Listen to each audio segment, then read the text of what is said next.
it's a bit advanced for me, love. Anyway, I'm not sure that a racing car is quite the thing for a little girl's first birthday. It's not just for her.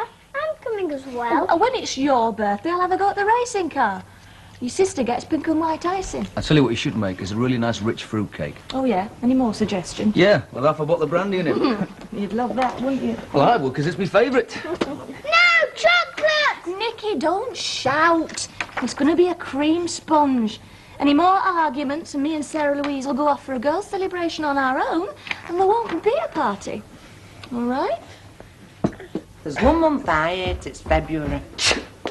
Oh, crikey, yes, it's first today, isn't it? Yeah, I said white rabbits and wished it were June. You've got a right cold on you, lady. I've sneezed once, Vera. But what do you expect, standing on a market this weather? I seem to remember you were keen to give it a whirl. I were only pulling his leg. Get off. If Donna had taken you, you'd have gone off like a shot. I'd have done all right and all, don't you, Fred? Well, you couldn't have made a bigger fool of yourself than I did, that's for sure. Well, I thought I'd worked out better for you. Hey, missus, do I know you? Pie, heck, you've lost some blubber. Yeah, you're right, mister. And it's all due to them miracle exercise wheels. You can laugh, lady. We did all right. So how come you made a fool of yourself, then? Found it a bit embarrassing at first, that's all. Oh, you've no idea what's to be embarrassed about, you great egg. I wouldn't have. Well, no. Well, I haven't got a governess like you, though, have we, Vera? Well, I'm a natural born show-off, me. My mum said I should have been a star.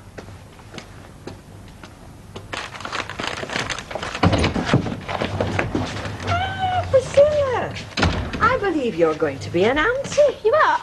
I met your mum at Butcher's. She was telling me your Cheryl's expecting. Good luck to her. Well, your mum's tickled pink. Well, it's up to them. I couldn't care less.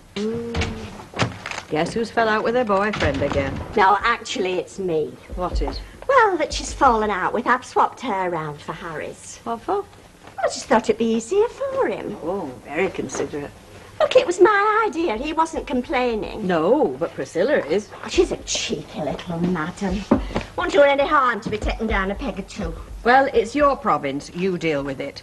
So long as you don't land us in a no-staff situation. Because I'm certainly not trotting out at the crack of dawn this time of year. Oh, you're overreacting as usual. I wonder why. Well, got everything organised. Including Harry. Well, why shouldn't you have a soft spot for him? He seems a nice old I boy. haven't got a soft spot for him. I was just considering his age. Which is more than he does. I think he still thinks he's 21. Oh, don't I know it? Oh, aye. Don't tell me he's a secret bottom pincher on quiet. Oh, Rita, you can be coarse at times. Well, it's the company I keep. Go on, what's he done? Oh, he's asked me to go out for a meal with him. God, the man's depraved. Oh, no, Rita, it's just under the misapprehension that I've talked you into giving him this job, and he's asked me out of gratitude. Well, so long as it's just gratitude and not unbridled pensioner's lust. What's your problem?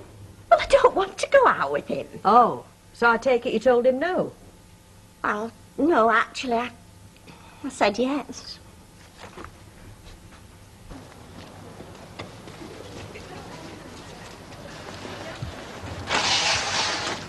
Blimey, you're not still at it, are you? Just finished. You passed it, Grandad. I reckon I've a few good years of me yet, son. Are you?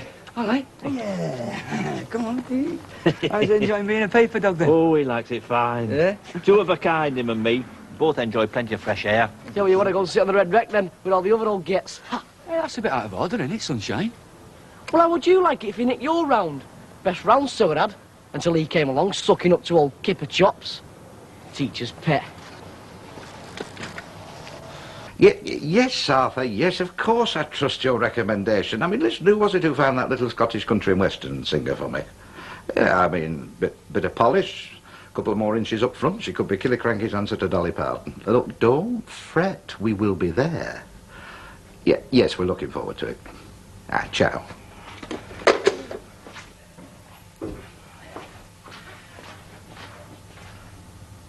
What's that? Soda water. Soda?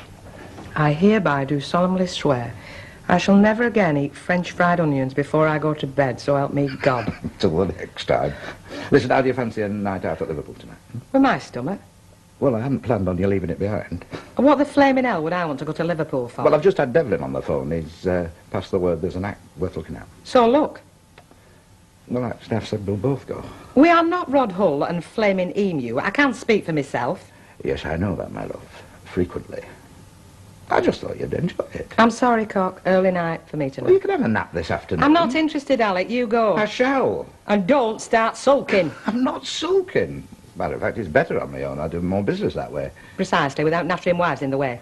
Exactly. Anyway, see how you feel at lunchtime.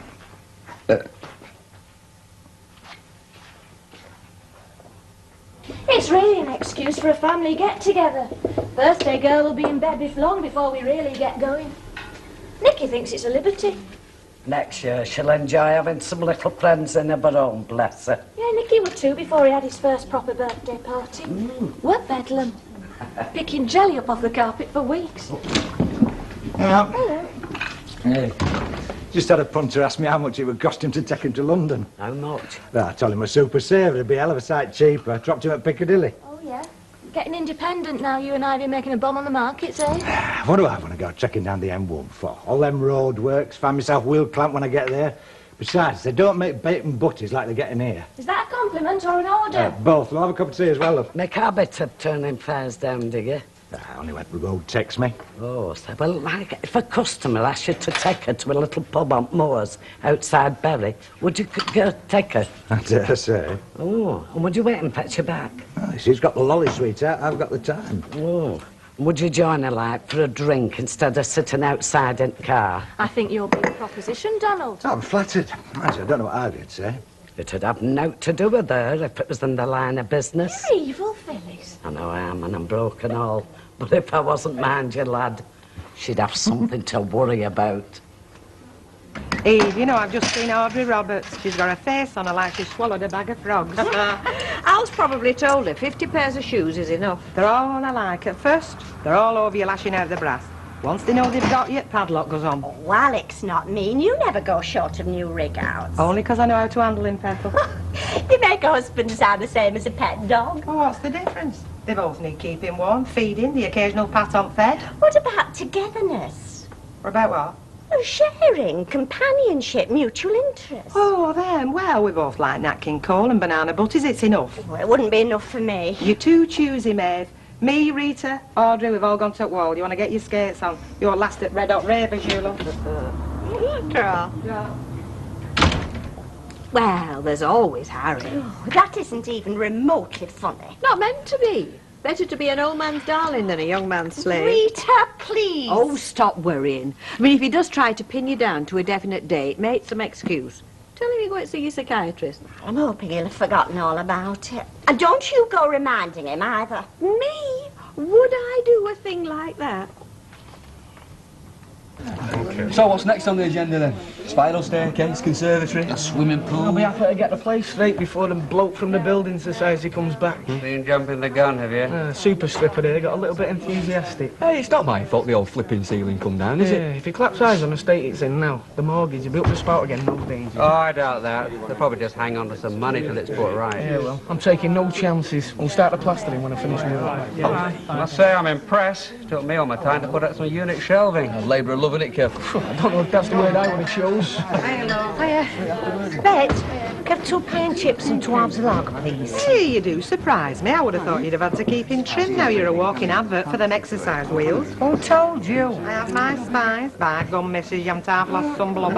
Wrong, Gobby. Right, how's your tum? Much better, Tar. Oh, so you can come tonight then. Alec, give over, flaming Mitherin. I've said no.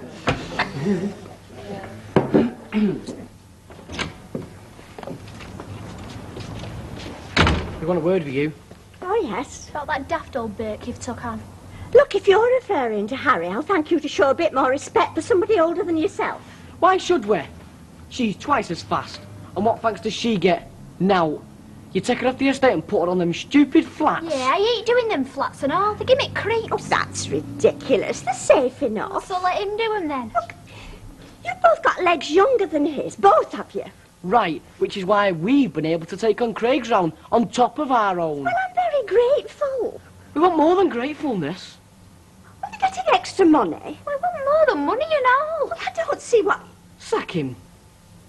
What? Give the silly old beggar the shove. Be doing him a favour, really. Probably dropped dead of heart attack otherwise. Look, I have no intention of sacking anybody, least of all Harry. Right. Well, I just hope he can do all the lot on his Todd. Because if he don't go, we do. Right, Sil? Right.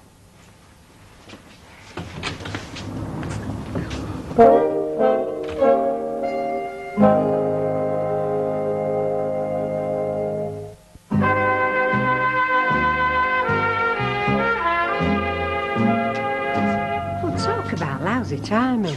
I've had warmer greetings. Well, it's just I've got to go back to work. All right, be like that. I'll get someone else to help me with the exercise wheels. Oh, yeah? And where are you going to get another mug like me, then? No problem. I've already had overtures from a certain lady of our acquaintance. Flaming Vera. Exotic Phyllis, actually.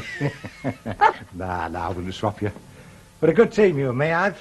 Well, when I got over my stage fright, yeah. I'm not just talking about the markets. I've got to go back to work. Yes. I know you have.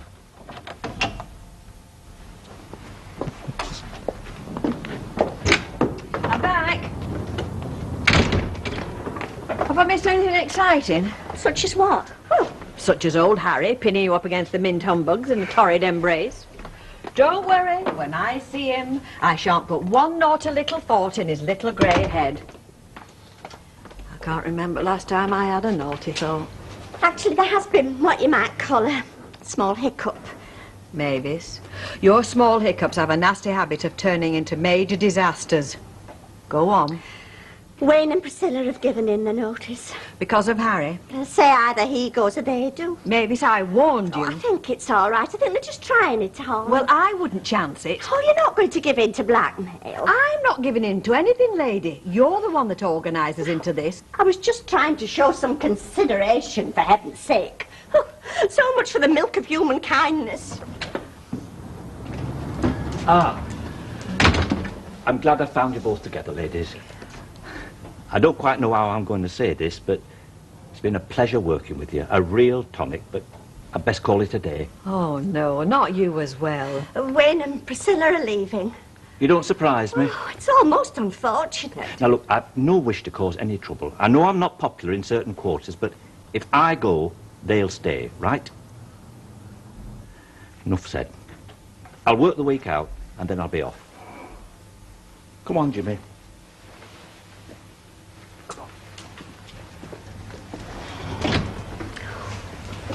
We should be ashamed. He'll get another job. Where? How, at his age? Well, there is a bright side. I mean, now you don't have to worry about going out with him. Rita Fairclough. In a lifetime of saying insensitive things, that is just about the most insensitive thing you've ever said.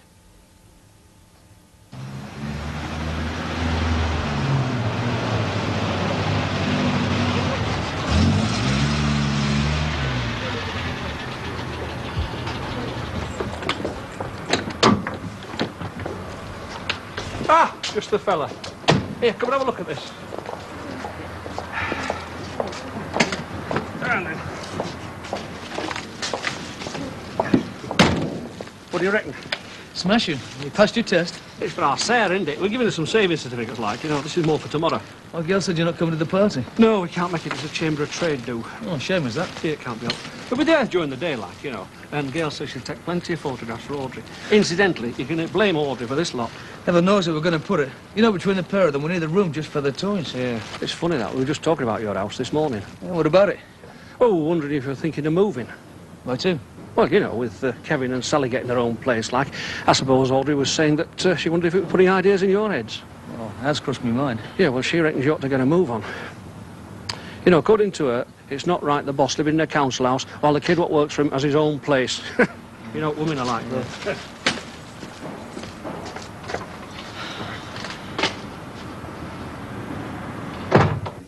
Hey, did your Jack mind? Mind what? You practically dashing off straight from work. I doubt he even noticed, kid. Anyway, my mum's making his tea for him. Oh, that make his day. Well, they get on okay, you know. You can get used to it in time. Anyway, I'm entitled to my night out. Still keen on going there, are you? Listen, how long have we been saying we're going to go see this film? Well, it's just that, you know, I thought if you weren't bothered, only don't mention what I'm doing out tonight. Oh, I see. A fella on scene and it's stuff your mates. No, not at all, dear. I told him we were going to pictures and then we were going for something to eat. Oh, still as keen as that? Well, I don't know how keen, love. He seems to like me company for some unknown reason. But what about you, kid? Like his company. But you can't go on like that, just liking each other's company. Why not? Because things have to change. Well, why did they? Oh, don't play the innocent. But when a woman and a fella get pally, well, things either develop or they don't. One thing they don't do is stand still. Look, I'm not really thinking about future, Vera. Is he, though? Not said no. Well, I need to prod some men, do you know? I don't want to prod him. I'm quite happy to be carrying on the way things are. Oh, aye. Yes. Vera, I do not want to be put in a position where I've got to start making decisions. But you can think about past too much, you know. It's future you ought to be thinking about now. I mean, you don't want to spend the rest of your life on your Todd, do you? Mind you, when I think about what's waiting for me at home, I can see the advantages. Right on your feet. Don't want to keep Jack Nicholson waiting. Give us a large vodka and tonic before I go. Home? No, to throw myself off for what building? Have to, you won't feel no pain. It's a punishment. I mean, I know I've been no little angel, but do I really deserve all this? Right. I'm off, get myself ready. Fine, enjoy yourself. You know, Gloria and Jack could cope. They've done it before. Alec, how many more times? Liverpool in February is not my idea of paradise. Look, there's a car door to door. Do you know something, Gilroy? You're becoming a flaming pest. I just thought you might fancy a night out. I would. You can take me out to dinner tomorrow. Yeah, I wish you'd come. Why? Well, it's better when you come. I really will be sorry to go, but, well, we'll pop in from time to time to say hello. What would you make? I was wondering if you could just spare a minute to have a talk. Well, time's me own. I don't see there's anything to talk about. Those kids have got you over a barrel. Oh, Priscilla, Wayne, I'd appreciate if you could just stay on a moment. What for? The staff meeting. What? We'll make it quick then. My mum will have my tea ready. So, what's the state of play now? I walked out, left her. Is that wise? God knows. Probably not. I mean, the thing is, I have to let her have some say. Even if she creates havoc? Well, we all like to think we have a place in the scheme of things, don't we? I mean, the shop, helping me. What else has she got? No one to even share a banana butty with. Hiya, all right. Hey, can I have a large bottle of lemonade, please? Thursday work this plastering. Gloria will serve you in a minute, Chuck. All right. Right, I'm going upstairs to get my coat. Can you hang on for 5 minutes pest? Well, as long as it's not half an hour. This lot are better be the second Beatles, that's all I can say. So what have you brought us in here for, then? Well, I just thought we could have a more relaxed meeting over a nice cup of tea. When you're not getting round them with a couple of rotten ice buns. Oh, nobody's trying to get round anybody, Wayne. I just want to sort this out with a full and frank discussion. So get on with it, then. Here, here. Well, I think we all know the reason for our present little dispute. Yeah, him. Oh, on the contrary. Harry is the innocent victim in all this. If anybody's to blame, then I am. Right on. For not realising what petty-minded, selfish people I was dealing with. Too true. Dead selfish, him, innit? Nicking the best round. I was referring to you and Priscilla. Now, I haven't shown Harry any favouritism. I gave him the easy round because he was new to the job. Where I made my mistake was in assuming that you were both mature enough to understand that. Well, obviously I was wrong, so I've had to prepare an alternative plan. Priscilla, you will go back on the estate. Harry will take on Craig's round, and you, Wayne, will continue with your own round. And you will all three share the flats. Sounds good. Can we go home now? No need for us both to stay, Phyllis. I'll lock up. Nay, I'll hang on. I'd never sleep thinking what had happened to this lot. Well, what do you say? I'm agreeable to anything. It's up to them. Sure. Yeah, all right. I'm game. Wayne? Can I have another ice bun? We're shot. They're shot. Stale anyway. Don't you start Just to let mean him never. finish and go, Phyllis. Well? Well, yeah, I suppose so. Don't skin off my nose. Coming to what, Sil? Yeah.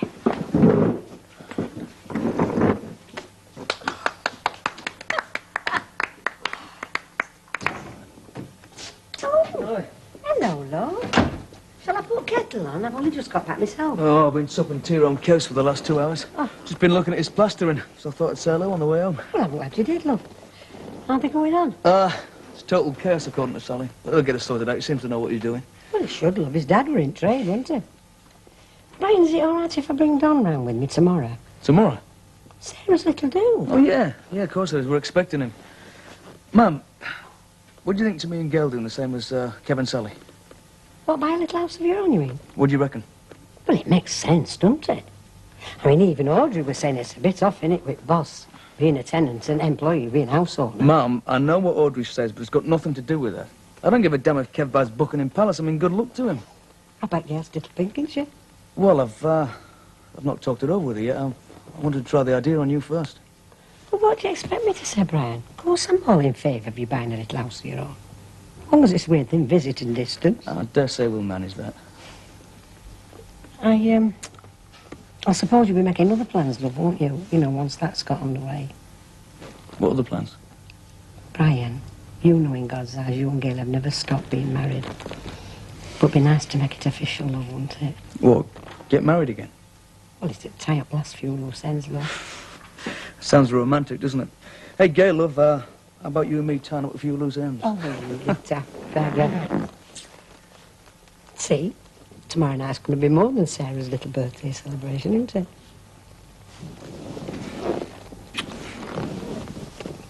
Everything's turning out smashing, innit? Mind you deserve it, you know, Brian. I said to our Jack, do you know what I need more than all else? Of course he has to try and be clever. A facelift, he said. That's a very funny. Holiday, that's what I need. I'm going to have one this year and all. Listen, Vera, will you remind me to pick some fancies up from Alf Roberts for this do at our girls, only I don't want to go empty-handed. What do? Well, it's just a little family get-together. Sarah's first birthday. Hey, she's done well to have a family to celebrate with, hasn't she? Well, when you think about Palava, the one when she was born. I'd rather not, thank you, Vera. You're Brian going off to live with that long-haired woman. Vera, I think that's something we'd all prefer to forget, especially today of all days. Well, it did happen, you know. You can't change history. Yes, but you can put things behind you, which is what they are doing. In fact, our Brian was just saying this morning, he's going to buy a little house and leave that council house. That just shows how much you can put things behind you. Do you mean you're going to get wed again? They've been married once, Vera, so in the eyes of God, they are still married. Well, they've got a house in the eyes of God, but it won't stop them getting another one, but sounds of it.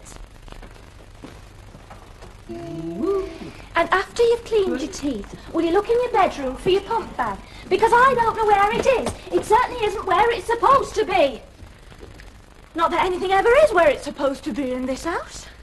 I'm gonna have to have a new system, honestly. Or a new house? Oh, it's here. Nicky, it's all right. I found your pump bag. What do you think? You still haven't said. What? I said, what do you think of us having a new house? I mean, if Kevin Sol can do it. Oh, we're all right here. I mean, once it's tidy, we're all right here. Yes, but we rent this place. I'm on about us having a place of our Brian, own. please, I've got too much on my plate. We've got people coming at tea time. Now what? I can't find it. Find what? The pump bag. It's here. Didn't you hear me shout? Honestly, Nicky, I sometimes think it's you that's 1 year old. And have you cleaned your teeth? I've been looking for my pump bag. Well, will you get up there and clean your teeth? So that'd be too much for you having folk around. It's not too much for me. And anyway, it's your daughter's first birthday. Do you think we should do something? I don't think she's all that bothered. Well, I am. And I've not asked you to lift a finger, have I? Look, I'm not complaining. I mean, I'm just worrying about you. Well, don't. Thanks. I may as well pay for the papers while I'm here. Right, let's see what the damage is then. Hello, Mr. Gilroy. Oh, hello, Mavis. Oh, you wouldn't happen to know Rupert Murdoch's telephone number, would you? Eh? Only I thought he might like to know. We have a troubleshooter here who can sort out any newspaper dispute you can't mention. Oh, now. That's 10.25 up to last weekend. No, but you'd help Rupert Murdoch if they asked you nicely, wouldn't you? No, it's just that a couple of our newspaper boys and girls were trying to dictate what one of our new deliverers should be doing, so I just sat them down and told them what the new rounds were and made it clear I wasn't going to stand any nonsense. You see? Oh, now that's what British industry's needed for years, Mavis. Firm management. Oh, I wouldn't say that. Oh, no. What you want to do now, you see, is for your advantage through, right? Cut the wages, give them longer rounds and diversify. I mean, for instance, is there any reason why they couldn't sell potatoes and firewood along with the papers? Well, they'd have very heavy bags. Just a thought, Mavis. I'll see you later. See you later. hope he's not going to go around saying I'm some sort of iron lady. I don't think they believe him, Mavis. I mean, all I wanted to do was to stop them being unfair to Harry, because they were being unfair with all the complaining, and just because he was a different age group. Listen, you did a very good job. They bolsh your little tykes when they get going, and they needed taking down a peg or two. Well, thank you. So, Harry's grateful then, is he? I mean, has he said out else about taking you out for a meal? Oh, Rita, don't even mention that. All right, I won't. Oh, I mean, I'd be so embarrassed, just the idea of him paying for me when I know what a pittance we pay. Well, it's the going rate, Oh, for children, yes, but I mean, it's hardly a respectable income for an adult, is it? Oh, I'm just praying he's forgotten all about it. That's a dead end. Yeah. Still not right, you know. What's not right? Getting pensioners to do our jobs. Drop it, will ya? I mean, old Mother Ryla's gonna do a nut if we say it else, isn't she? Never seen her the way she were yesterday. I'm not scared of her. Well, you should be. I mean, you can always be replaced by an old pensioner as well, you know. I mean, if you think about it, there's thousands of them. And they don't go nicking other folks' chips. You know Pauline, don't you? Looks after Yes, Sarah. I've seen you about them, Tallow. Yeah, I've seen you a day. Anyway, look, I know you're busy. I just wanted to find out how many I'm doing sandwiches for. Else knowing me, I'll do a great pile and 3/4 will get left. Sure you don't mind? No, we've had all that once. Of course I don't. So, there's going to be how many? 8, 9? It's about 9, yeah. My mum can't make it. Oh. Alf's taking her to a Chamber of Trade do something. You got me down though, haven't you? Oh, we have. Well, don't worry about leftover sandwiches. I'll soon polish them off. Right. And is there anything else I can do? Except, if anybody starts talking about new houses, do us a favour, eh? Steer the conversation onto something else. Dangerous subject with your family, is it? Leads to fights and stuff. At this moment in time, who knows what it might be. You know when I kept wandering off and leaving you to mind stall? Yes, I do. Well, what I was doing? I was doing a recce, getting the lie of the land. I had a quiet word with the fella who was running everything, you know. Him with the little tash that we saw when we first went there. You're really keen on this Sunday market like, aren't you? Well, where else can you have a nice day out and come back with brass in your pocket? And don't forget, Marks and Spencer's started a market stall on us. Yes, and so did Mrs. Wetherall down Edward Street. And she's still on hers. She has been for 20 years. Selling zip fasteners and ribbons, just like her mother before her. Well, the moral of the story is don't sell zip fasteners and ribbons. Thank you. I'll cross those off my list of possibilities. John, she's told me often enough that there's lots of rules and regulations, love. You can't just go plonking yourself down and sell whatever takes your fancy. As was explained to me by the gaffer with the little tash. Look, don't worry, I'm all chained up. I've got my stake money from what we earned on the exercise wheels. I've got my assistant. Oh, have you? Yeah. It's just a matter of settling on the right line.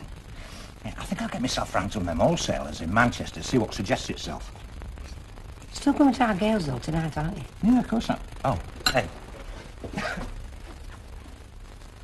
How do you think little Sarah will like that, then? Oh, she'd love it, could she will? And do you know, has she got any little mates with similar tastes? I dare say she's one or two. And I've got 6 dozen just like that in boot to my car. Only joking, only joking. I should hope so, I know. Yeah. I've only got 3 dozen, actually.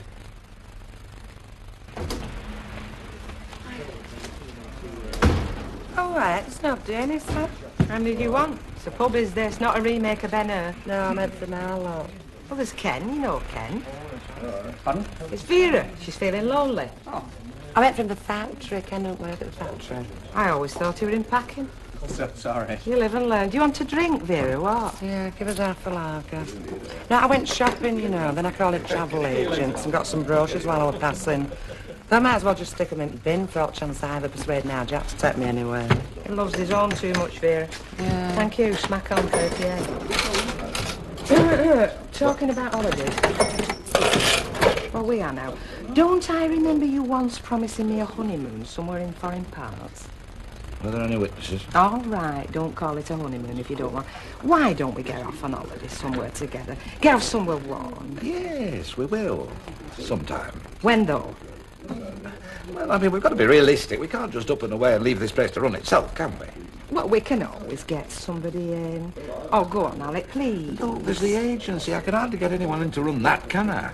Besides, I'm not a holiday person, but... I am. Hadn't you noticed? I was made to lie around on beaches. Look, there's customers want serving. All right, I tell you what. After we've closed, Yeah. get yourself down to that hairdresser's on the precinct and book yourself half an hour on the sunbed. It'll get it out of your system. Thanks, John.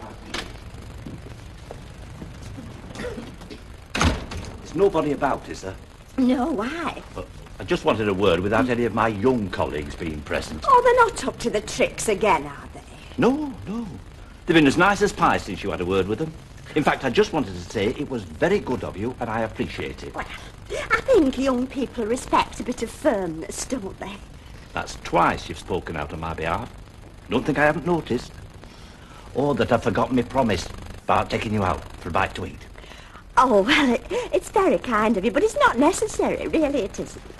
I wouldn't be doing it because it was necessary. I'd be doing it because I wanted to. Well, yes, of course, but, well, I am very busy in the evenings. Everyone? More or less. See, but you must do some gadding about. I mean, is it partying, clubbing, or what? It's varied. Here 1 minute, there the next. I see. Well, I won't embarrass you any further by asking where you're going tonight. Just let's forget I said anything at all, shall we? Look, please, I wouldn't want you to think that I was making excuses or that I didn't want to go out with you. Well, I might be getting the wrong Well, impression. yes, you are, because I would love to. I'd love to, honestly. Oh, well, so what about tonight, then?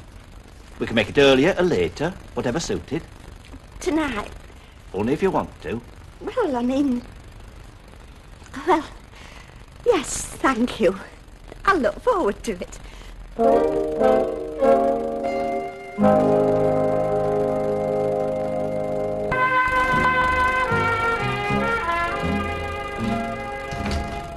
Hello. All right. Do you not see close sign? Oh, come on, Phyllis. I only want a cup of tea. Anyway, what sort of a slack setup are you running here shutting at this time? We're shutting early on account of it's Sarah's birthday, and Gail's going to give a party. Oh, I see. Here, that up house. Oh, cheers. How about one of them tea cakes as well, up house? You get me shot. Nice one. Cheers. Oh. Sorry, we're closing now. Hi. Thought I'd give you a lift home. I can pick the kids up on the way. Yeah, sure. What have you got there? Well, I thought since it's going to be mainly adults, I'd rather drink something a bit different than milk or black currant juice. Good thinking. Look, I'm sorry if I was a bit off this morning. That's okay. It's just sometimes I feel like I'm running a 3-ring circus. Which is all right. I can do it. Just as long as I'm left alone to get on with it. Well, I think it's amazing the way you run this place as well. This is the easy bit. Hey! We'll never get off if you keep feeding your favourites. Oh, I am drinking as fast as I can. Gail, love, this party tonight, it's not going to go on all night, is it? I hope not. So once folk have gone and we've got the kids to bed, we can talk then, eh? We're still fit to demolishing that lot. So why didn't you just say no? Well, it's all right saying that, Rita, but there are times when you can't say no, when somebody asks you out and you don't want to upset them. Well, dress it up a bit. Make an excuse. I tried that, but I'm obviously not very good at making excuses. They just didn't believe me. Oh, so you're going to go then? Well, I've no choice, have I? Well, then I suggest you try and enjoy it. I mean, from what I've seen of Harry, he's got his head screwed on right. He's not daft. Not likely to take you somewhere he can't afford. I don't see how he can afford anyway if he's got to do a newspaper round to eke out an existence. Well, I don't know how much eking he does. He looks well fed to me, and that dog of his certainly is. I think my dog probably eats more than he does. Except tonight. Now, console yourself with the thought he'll be eating well tonight. I can just picture what he'll be doing now. Counting out what's left over from his pension and wondering if it'll be enough. Searching down backs of chairs for the odd copper. Well, yes. Robbing gas meter. Wonder if that pawn shop still operates down Waterside. Because I noticed he got a nice wristwatch. Maybe that's worth a bob or two. Oh. What with one thing and another, you know, she's never had a proper church christening, little Sarah. But I've made sure her little soul's in no danger. How do you mean? Well, it was one night when I were here, I was on my own, I was babysitting, and, well, I took a couple of walks upstairs, and I went to little head, and I said, I baptised thee in the name of the Father, the Son, and the Holy Ghost. What happened? Well, nothing happens, not that you can see, but it means she's baptised now. She can go into heaven without hanging around in limbo. Oh, that's That's handy. Andy, you won't tell all to Gail, will you? Because I don't think she'd understand. Oh, no. Right. Does anybody want topping up? Go on, you've talked me into it. You seem to be enjoying yourself. Well, I'm in my second childhood, you know I've been for a long time. Mind you, it's not as good as your first, but I'd swap with one of these lot any day. Mum? Yes, please. You've no plans for another one, then? I have not, no. Just wondered. Mind you, I've no plans for Sarah, but... No, life's too hectic. 3? I don't know what we'd do. Hey, then you'd have to buy a new house. Don't mention... Sorry, never said a word. All right, everybody. Here we are.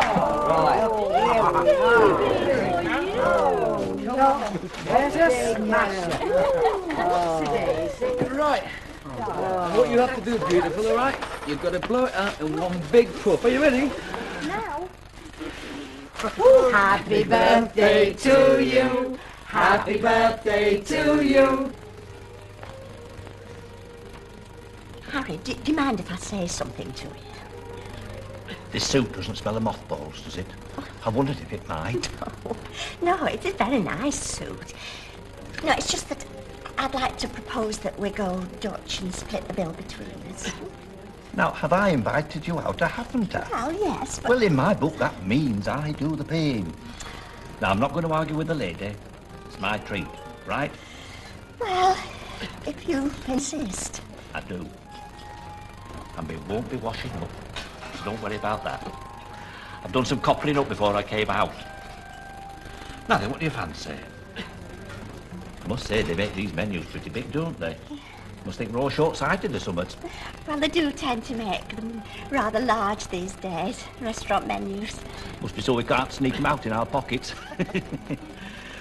Now then, what's it going to be? Well, I think I'll have an omelette, a plain omelette. Omelette? You can't be serious. Yes, I just like the thought of it. Thought's all right, but taste isn't up to much. How about a steak? Sirloin steak with all the trimmings. Oh, no, I've got this dread of being overfaced. Whatever you don't want, you can always leave. Nobody's going to stand over you till you clear your plate.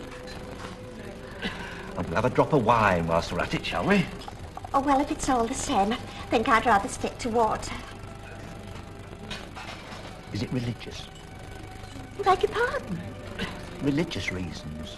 Are you restricted to omelettes and water? Oh, no. No, it's just the way I am. Oh, well, in that case, then, it's high time you gave your taste buds a bit of a treat. Give them the shock of their lives. Well, you fairly swept us out of there, didn't you? Well, to be honest, love, I thought they were best left to their own devices, and quite frankly, I think our Brian wanted Gail to himself. Oh, well, I won't ask why. Landlord, pint a bitter, please. Hey, Martin, grand lads. All right. And where's your girlfriends tonight? I've got a wife, me. On the low girlfriend. I've been opening fixing ceiling, so I've not got the energy, have I? Phyllis, what do you want, love? I'll have a latte, love. Ceiling? Doing the ceiling, I didn't know you were good with your hands. Is this going to be a dirty joke, then? No, and you can do my living room when you finish with him. Oh. It's crying out for redecoration. Oh, you'd enjoy that, wouldn't you, Martin? Get nosy, will you? Hey, don't seem too keen. I'm not. No, he's just being modest. You want to keep on at him. He's dead good when he gets going. You'd enjoy it once you got there. Would I? Yeah, very probably, only I'm not going, am I? Night, Don, is that it? What is this about, fellas, that they don't like holidays? I don't know. And I mean, by rights, this should be a honeymoon. We've not been away together since we got wed, and that's not counting his little trip to Germany. But that were business. Oh, be honest, Rita, I'm not being unreasonable, am I? You're not asking me to come between man and wife, are you? No, you're not. Thank you. So what are you going to do? What am I going to do? I'm going to have my honeymoon. Oh, yes. Even if I have to go on it by myself.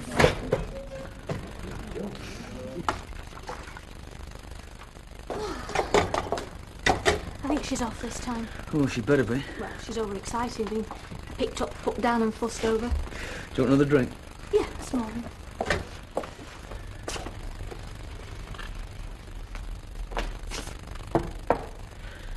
So, about what we were saying.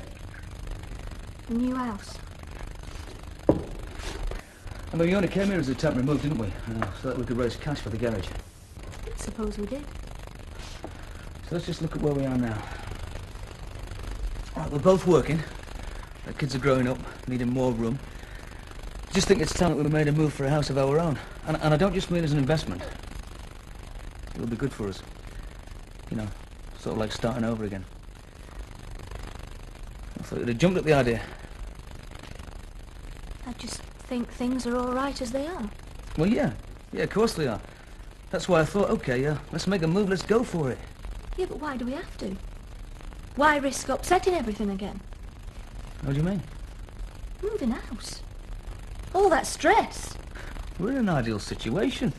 Nobody's ever in an ideal situation, Brian. It's a fact. I've read about it in articles. They say moving house is the most stressful thing you can do after getting divorced.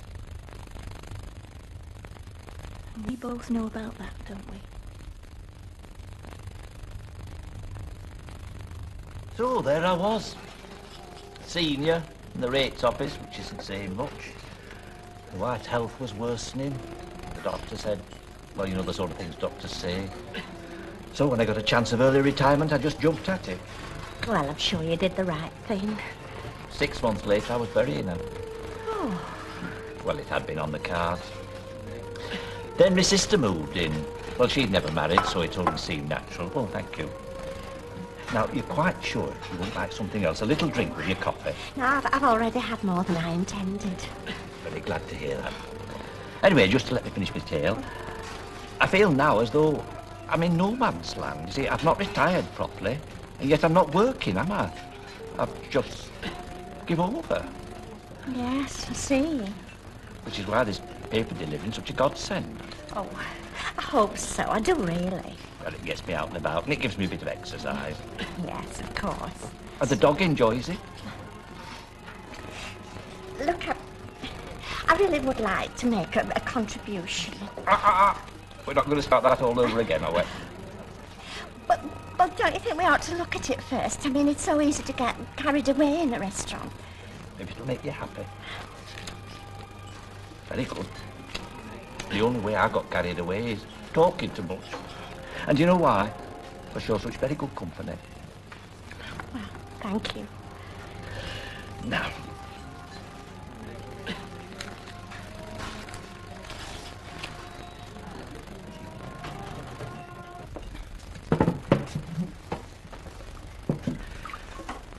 I'll tell you what I think, shall I? Why are you holding out on me? Oh, don't let's turn this into some great truth-telling session, Brian. One thing, I'm too tired. It's because we're not married. I mean, not officially. The divorce went through, so... I thought we were talking about moving house. Well, yeah, only you don't want to. And I'm saying the reason is, you don't want to take that step without us being married first. I'm getting everything back to front. What? Well, whatever I say now, right, it sounds as though I'm just saying it because I want to buy a house, which is crazy. I was going to say this anyway. Look, let's leave this for now. Gail. No, I think we'd better talk about it tomorrow. Gail. Will you marry me? Marry me again. I'm sorry it's not more romantic. I did have all sorts of plans, but... well, I've said it now.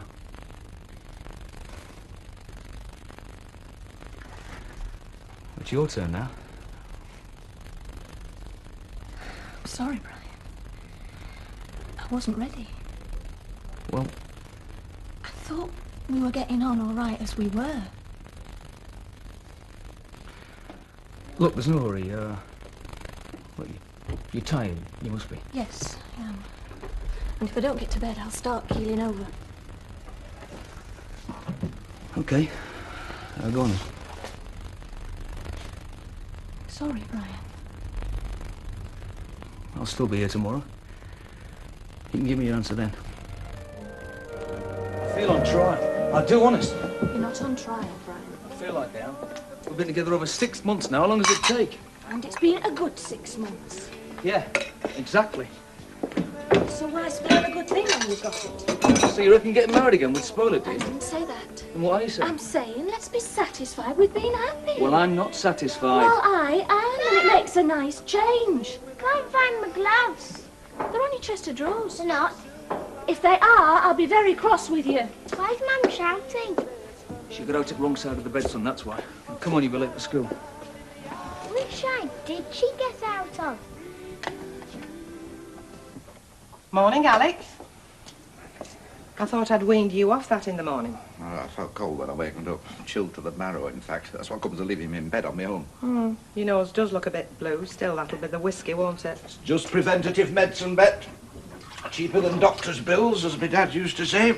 We don't get doctor's bills anymore. Anyway, your dad died counting little pink elephants, didn't he? He was run over by a milk float. He was only doing 5 miles an hour. He hadn't a mark on him. It was outside a pub.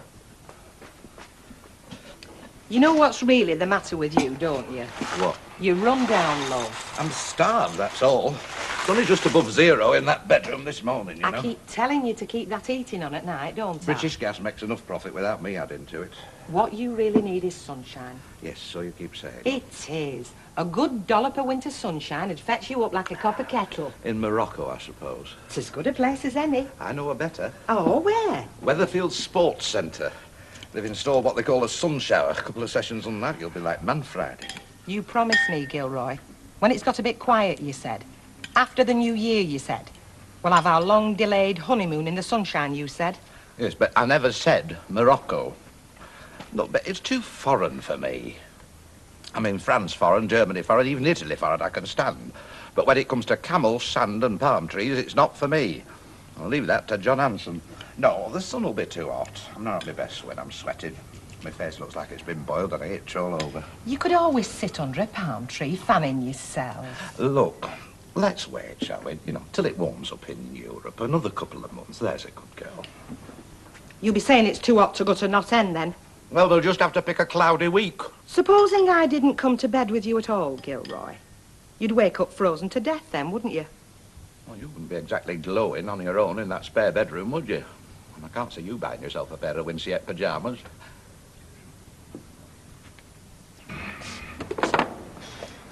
Oh, thanks, Sally. Cold enough for you out there this morning, was it? Oh, it can't beat a bright, frosty February morning. Do you know, it really puts a spring in your step and no mistake. You've not been vaulting over them garden gates again, have you? No, I haven't.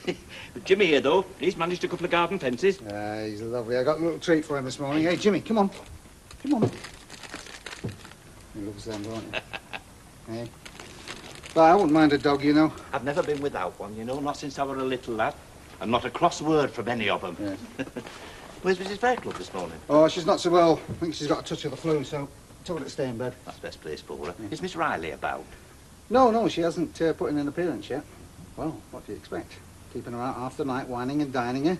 She hasn't got the constitution for this high life, you know, as Mavis. Dear, hope she doesn't go blaming me for her indisposition. You know, she seemed to enjoy herself. No, she'll be all right. Nothing that a good rub down with a cold sponge won't cure.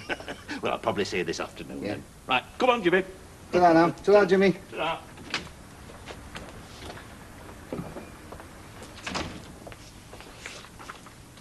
Well, aren't you going to thank me?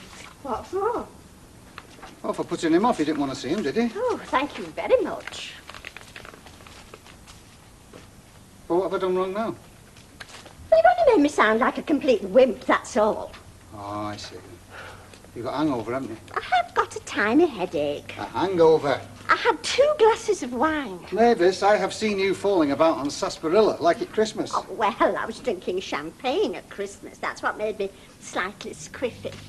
I mean, you've lived with Rita that long, you're beginning to sound like her. Everything you both ever say about me is an exaggeration. If you were to write it down and let somebody read it, they'd think you were describing a neurotic twit. Mavis, if I wrote it down and let somebody read it, they'd never believe it. Pardon? The point is, what are you going to do about Harry and his dog? Hey, he didn't take his dog with him last night, did he? Harry, what am I going to do about him? Well, the way I see it, your problem is that he's old enough to be your sugar daddy, but he hasn't got any sugar. He probably spent his entire savings on me last night. How much did he spend on you last night? Nearly £30. 30 quid, just on you. Didn't he want to come in for a nightcap when he took you on? I think I would have done. No, he did not. The bill came to £30 for the 2 of us. Well, I suppose you could always take him out and treat him back. How about that? Well, we can't both keep taking each other out and spending £30. We'd both be paupers then. Oh, I think I'll take the veil or something. Thank you. Character, that's what the English game's got. That's what the foreigners haven't got, character. Character's not much good when opposition's dancing round you putting ball in net. Skill beats character any day. So you think you're a bit of fancy footwork that build a British Empire, do you? Marching in step through blistering heat, steaming jundles, right down the barrel of the enemy gun if necessary. That's what built the British Empire, character. Most of empire enemy never had guns. Just clubs and spears. You know what you are, don't you, Tyndall? You're a traitor to your own country. I'd have you put up against a wall and shot. What did you do in the last war? I was in a reserved occupation, if you must know. That says it all. Right, come to say women are argumentative. Have you heard those two going at it, Emma and Tom? I reckon they enjoy a good fallout. Gives them an interest in life. I could just think of something better to interest them. What? Me. I reckon you shorten the lives, Phyllis. Ah, but I'd guarantee they'd die happy.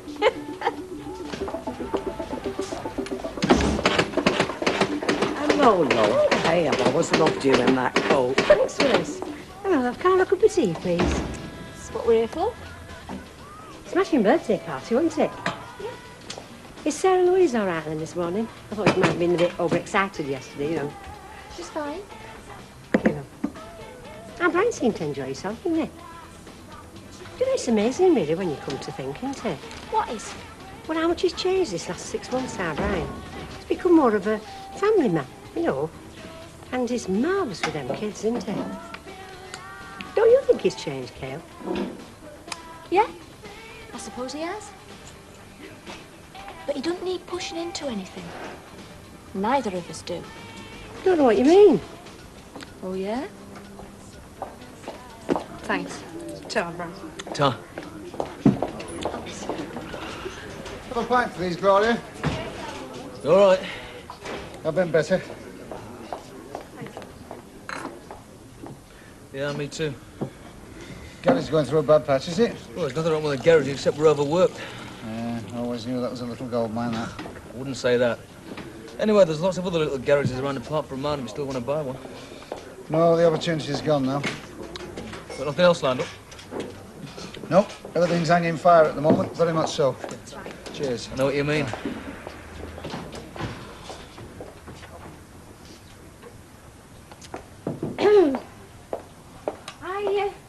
I wondered where you got to. I was in my counting house, if you must know. And the sums I've been doing haven't exactly left me swathed in ecstasy either. Oh, we seem busy enough this dinner. But look at them. Beer drinkers and football fans. We get a very down market class of customer in here, you know, Lo. What we need is a few yuppies. Even settle for the odd car salesman. You know, I've been a bit worried about you, Alec. Oh? Why? Well, you've been very grumpy and depressed lately, and you don't look well, you know. And I suppose what I need is a good dollop of sunshine. A holiday wouldn't do you any harm. You know, you and Bet are about as subtle as a cutthroat razor.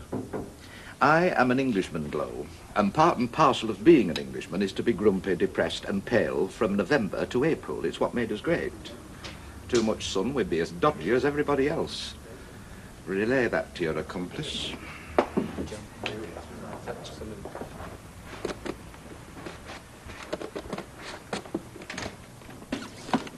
Yes. Can I help you? Have you got this month's Vogue, please? Yes, I think we might just have the one. You're Mavis Riley, aren't you? Yes, I am. Thought so. There you are. Thank you. Sorry, I don't think I know you. No, but you know my brother. Your brother? Mr. Ashton. Harry, my name's Muriel Ashton. Miss Muriel Ashton. Oh, very pleased to meet you. Pleased to meet you. Heard a lot about you. I've heard a lot about you from that Mr. Ashton. Oh, all good, I hope. Yes. Flattering, in fact. Oh, really? I think he's enjoying taking the papers. Yes, I suppose he wouldn't do it if he didn't. No. I must admit, when he first asked if he could do a paper round, we, Mrs. Fairclough and myself, we were more than surprised with him being, well, an elderly gentleman. Though, I mean, he doesn't look his age, does he? No. I expect that's because he keeps himself so fit. exercises a lot. And then there's his dog. I mean, exercising Jimmy gets him out and about in the fresh air. He's always had dogs. Yes, so I believe. I don't like dogs. Oh, don't you? I'm more of a cat person, but with Harry having dogs, I couldn't very well have cats. Well, some cats and dogs do get on, though. I have a budgie instead. Do you? I have a budgie. Harry never said. No, well, he hasn't seen her. She's upstairs in the flat. Oh, you live here then? Yes. I see. Oh, thank you. Excuse me. He's quite a character. Excuse me, your brother. So people say. Yes, won't take no for an answer. We went out for a meal together last night. Did he tell you? He tells me everything. Oh, does he? We lost our parents when we were both very young, so we've always been very close. Yes, so I believe. Oh. Well, what I was saying about last night and the meal. Well, he insisted on paying. I mean, I didn't want him to. He just insisted. Well, I mean, I don't know about you, but I prefer to share when I'm taken out for a meal. I can't remember the last time I was taken out for a meal. Oh, yes. Well, like I say, I mean, I didn't want him to pay. Oh, I shouldn't worry about it. He can afford it. You sure? He's well off, is Harry. Well, I thought he just had his pension and the few pounds we pay him. He's dabbled in stocks and shares all his life. Been a passion with him. And he was a great believer in insurance. He once had 6 endowment policies on the go, 6. Well, he certainly doesn't give the impression of... He doesn't throw his money about, never has. Still, there's always a first time. The first time? Well, taking you out and buying you a meal. That's very out of character for Harry. And if he invites you out again, I don't suppose you'll be embarrassed now about him paying. I mean, my guess is you're a lot like me. Life hasn't been a bowl of cherries for you either. I wouldn't blame you for making the most of a stroke of luck, especially one coming rather late in your life.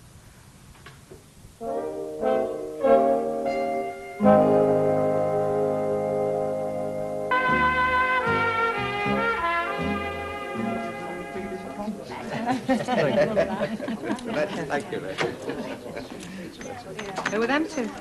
Oh, just a bit of passing trade. Yes. Mind you, at least they're supping gin. They look like they sup very little else to me. Doesn't seem to have done them much harm.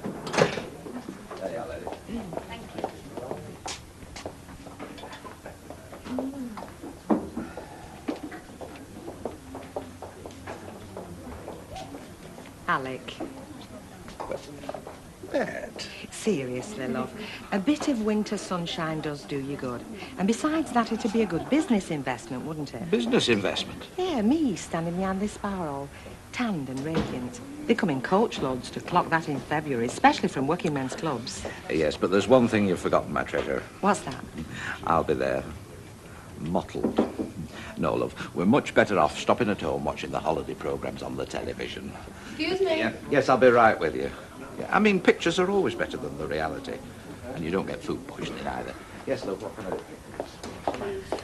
Still no luck from the look on your face. Well, he's had his chance. I've been patient. I've been reasonable. It's knickers to him time now, isn't it? Where's she off to? Oh, you tell me. I mean, she ended up in Spain once, didn't she? Sorry I'm late back, Mavis. I had to look after Rita, you know. Make a hot soup and hold a hot little hand. It's all right. Mavis, as we're going to be spending the rest of the afternoon together, do you think you could cheer up a little bit? You're beginning to depress me already. I've had a visitor. Who was the visitor? Harry's sister. She doesn't want a job delivering papers and all, does she? She thinks I'm a gold digger. A what? A gold digger. For you? Yes, me. Whose gold are you supposed to be digging? Harry's. But he's as poor as a church mouse. Well, isn't he? Well, apparently he's fairly well off. Stocks and shares and enough insurance policies to paper a wall with, according to her. Why is it, Mavis, that all your fellas seem to have a Jekyll and Hyde personality. I mean, there's Derek. Apparently a sober-suited salesman, but in reality a raving nutter. And now you've got a geriatric paper boy who could be a millionaire. I just seem to attract oddballs. Oh, you can say that again. Do you know much about what Sugden did during war, Mrs. Pierce? No, not a lot. But he did say he fed 100 men under fire. Round the fire, more like. I'll bet nearest he saw to any action was when he watched a John Wayne picture. Ah, but he's got that soldierly bearing, hasn't he? Cocky. Well, he has to act cocky, hasn't he, to make up for being a dwarf? You'd hate Percy Sugden, don't you? Just because he's a rival for my affections. Easy, Texas like. I just don't like him. Never have. They reckon he used to wear his uniform in bed. I wouldn't know what he wore in bed. Worse luck. Hey, Phyllis, have you been baiting poor Sam Tyndall with Percy Sugden? I'm not getting any further with either of them. Would you really like to get married again? Of course I would. To have a husband hanging on your arm, ooh, it gives you that warm feeling. To know they belong to you and nobody else. You only feel that with an husband? Of course. You want to be able to say, this is my husband, not this is my partner, this is my living lover. It's not the same, is it? Me and Brian aren't married. No. And I've been wondering what you're going to do about it.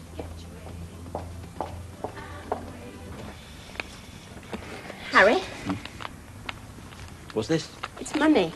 Money? But well, I don't get paid till the end of the week. Now, it's my share of the meal. Your I don't want anything for that. Please take it. Look, a man likes to pay when he takes a lady out. He should pay for her. Oh, that's an old-fashioned attitude. It's share and share alike these days. Well, I'm old-fashioned. Please, I insist. Very well. I'll take it under protest. But it's part of the pleasure when you take a lady out paying the bill. Makes a man feel like a man. I thought you'd have understood that. Do you know, this has taken some of the enjoyment out of last night. Come on, Jimmy. Harry. Actually, I've had a visit from your sister. Oh, Muriel's been here. What she want? She seemed to suggest that I was after your money. That's ridiculous. Yes, I know it's ridiculous. I mean, I didn't know you had any money. You certainly don't give the impression of... Well, you don't. She's very possessive, is our Muriel. More like a mother than a sister. In fact, that's what she has been. More of a mother. There's just been the two of us. But whatever she says, you take with a pinch of salt. I decide what and who I spend my money on. Nobody else. Yes, but I would still rather we kept things formal between us. You're mad at me, aren't you? Yes, I am. I think you misled me. Perhaps innocently, but you did. Well, I am sorry. I didn't mean to. Oh, come on, Jimmy.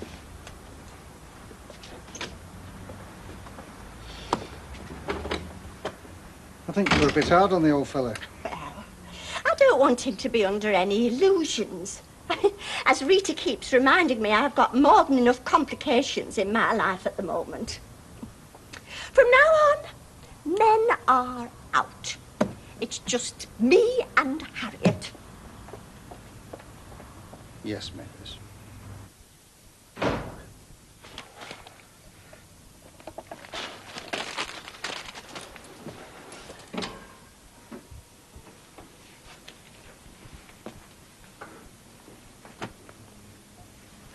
You're not asleep because you're not blowing bubbles. Huh? Where have you been all afternoon? Out. That's a very childish answer, if you don't mind me saying so, Bet. It's what teenagers say when they're going through a rebellious phase. I'm going through a rebellious phase. What have you got to be rebellious about? Queen of all you survey, an attentive, generous husband? Not attentive or generous enough to take me away on my honeymoon. A long delayed honeymoon at that. Look, I'll take you on honeymoon. In the spring. Well, late spring. Anywhere you want to go, within reason. Anywhere where there's a good cup of tea. Promise? Absolutely. You'll let me run berserk with my credit cards for a day if you renege on me? I mean, come on, that's a bit strong. Alec? All right, yes, good. Right. But in the meantime, I shall just have to make do with a fortnight in Morocco. What? I'm going to Morocco for a fortnight with Stella Rigby. We've booked it this afternoon. You are not going to Morocco. Not with Stella Rigby or any other flaming Rigby. Page 32 in the brochure. Not the 3-star hotel, the 5-star. The one with 2 of everything, including the bill, I shouldn't wonder. Yeah, but... Page 32. It's a beautiful picture. And you like pictures, don't you? Better than the real thing. Isn't that what you said?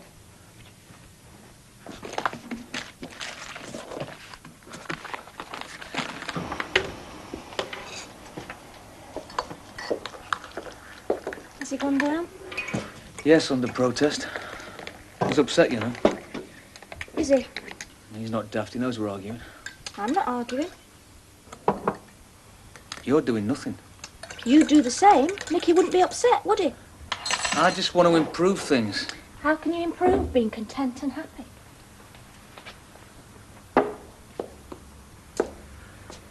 Gail, what's wrong with us wanting a house of our own? There's nothing wrong with it. Well then, Just don't want to upset what we've got. it won't upset it. It'll make it You better. stop shouting. You're waking both the kids up. How can moving into a new house upset everything? And getting married as well, for that matter. It's going to make us a complete family. I thought you'd have jumped at it. Will you tell me something, Brian? Did any of this occur to you before your mother mentioned it? My mother's got nothing to do with it. Your mum may have put the idea into my head, yes, but I liked the idea. The rest of it was my idea. Let's just wait a bit. But why? I've told you. Things are all right as they are. I'm happy. It's a new experience for me. I want to hold on to it. I don't want it upsetting in case... In case what? It's fragile. I don't think you're being completely honest with me. I'm being practical. I still feel like I'm on trial, Gail. You're not on trial, Brian. Honestly. Well, prove it then.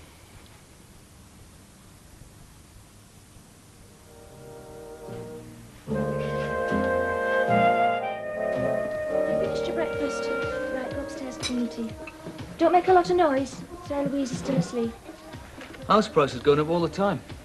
It says here they've gone up 8% in the last 6 months. You know, if we're ever going to buy our own place, we ought to be getting on with it. We've got a house, Brian. Not of our own, we haven't. You liked having your own house, Gail. When we sold it, they put the money in for the garage. I know for a fact that you weren't happy. That's because we're having to move back in with your mother, mainly. I really thought you'd have been all for us buying instead of renting. I'm only saying it's not as if we've nowhere to live. I mean, look at Kevin Styler, right? They're buying, and they're married and all unlike us, and we've got kids. I'm telling you, Gail, we ought to be buying our own place instead of renting a council house, and we ought to be getting married as well. Brian, we're doing all right. We've got a home, the kids are doing fine, we're okay. You're happy, aren't you? Me? Yes, I'm happy, but...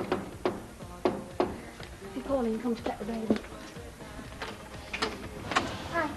She's still asleep, but she's all ready for you. I changed her half an hour ago. All right. Hiya, Brian. Hi, Pauline. Right. I'll drop Nicky off at school and I'll take you to the car. We can talk on the way. No, I'm not ready yet. You get off, Brian. I'm all right. I've got plenty of time. Okay. Best be making tracks. I've got a lot on today. I'll talk to you later. See you, Pauline. Bye.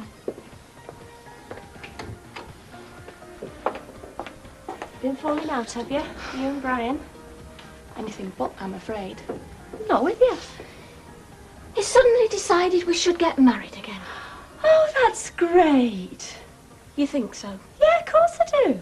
Hi, Auntie Pauline. I'll clean my teeth, Ron. Dazzling. Come on. Let's get you to school and me to work.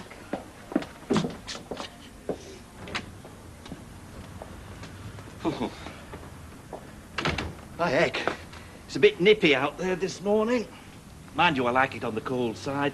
It's grand so long as you keep moving. Any problems? With the deliveries? No, all shipshape and Bristol passion. Glad to hear it.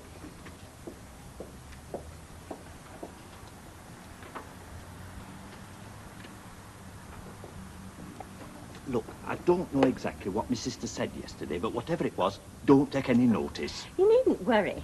I never let other people decide who I shall and shall not have as my friends. Well, I'm the same. Always choose my own friends, no matter what our Muriel says. I'm very particular about mine. I say, well, I'll be off. See you this afternoon. Come on, Gibby.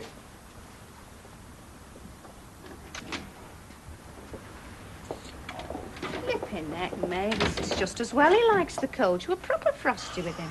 Well, you'd be frosty, Gloria, if some strange woman came in cross-examining you about your intentions to her brother. Oh, yeah, well, perhaps I would. Right, I'll get back to work. Oh, do you know, I hope there's a happier atmosphere than we've had just lately. Why, what's wrong? Well, Alex never stopped glowering since Beth told him she's off to Morocco on holiday. Oh, good for her. And he went off on his own. Why shouldn't she if she fancies it? Oh, she's not going on her own. She's going with Stella Rigby. Stella Rigby? From what I've seen, she's a bit of a madam. I mean, of all the people to pick to go on holiday with, Stella Flaming Rigby. Be fair, it was you I picked to go on holiday with, only you turned me down. No, now, come on, It was a Bet. honeymoon I wanted, Alec. And that being the case, you as my husband were first choice as roommates. Look, we'll have a honeymoon one of these days. Oh, aye. We'll combine it with our retirement round the world cruise. And I know you. By the time we have a honeymoon, you'll be too old to take advantage of me and I'll have given up grumbling. Look, all I'm telling you is we'll have a holiday later on. I want a break now. But it's not convenient right now. We'll get away this summer if you'll just wait your sweat. I want the sweat now, in February. I want a bit of sun on my back. Anyway, I know you. Your idea of a holiday would be a long weekend in Blackpool, doing a round of all the summer shows. The only way I'd get you anywhere near a beach would be if somebody told you one of the donkeys could sing. I want to get the chance to wear this, which I'll get in Morocco. I wonder if they have topless beaches. You wouldn't. Well, I might, if everybody else was doing it. You're just trying to wind me up, aren't you? Eh? All right. All right. Consider me fully wound. Just one more turn and I might start making twanging noises. Later, Tiger, later. I'll bet Stella's packed her bikini. Stella Flaming Rigby loose in Morocco. She'll have fellas in nightshirts round her like flies round a flaming jam pot. And they'll not go hungry now. Are you trying to make out that Stella's an nymphomaniac? Well, I'm not saying she's a fully paid up member, but she certainly helps them out when they're short-handed. Look, why don't we try for a break at Easter? Oh, that's you, isn't it? Maybe, sometimes never. Mind you, you've had a little break, haven't you? That trip to Germany. Oh, God, I knew we'd get back to that eventually. That trip was work. So you said. But you wouldn't take me with you, would you? Oh, no. One of us has got to stop behind and look after the pub, you said. That's why I don't believe you will ever take me away on holiday with you. And all the shilly-shallying you've done this past week just goes to prove it. So if I have to go away without you, I'm going now. Right. All right. I've tried being reasonable with you. Now, I'm telling you, you are not going to Morocco.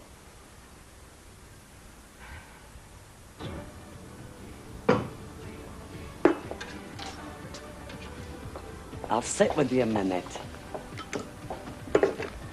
It's rude to read at the table. I thought you'd have known that. It's only rude when you've got somebody with you. Well, you've got me now, haven't you? Hey, I want you to give me some advice. Oh, well, I mean, that's different. You've never known me refuse to give advice. It's Sam Tyndall, you see. Oh, what about him? He's been at me. How do you mean, at you? Well, you know, he keeps on asking me, will I go out with him? Excuse me, Mrs. Pierce, but up to now, I don't know whether you're boasting or complaining. Well, I don't know what to do. He's so persistent. He's besotted by me. Ah, the man must be mental. He's mad about me. It's your own fault, woman. You keep encouraging the daft old fool. I haven't encouraged him. Well, not up to now. But he'll always be second choice with me, Percy. You know what I mean, don't you? I don't know what you're talking about, and I don't want to know.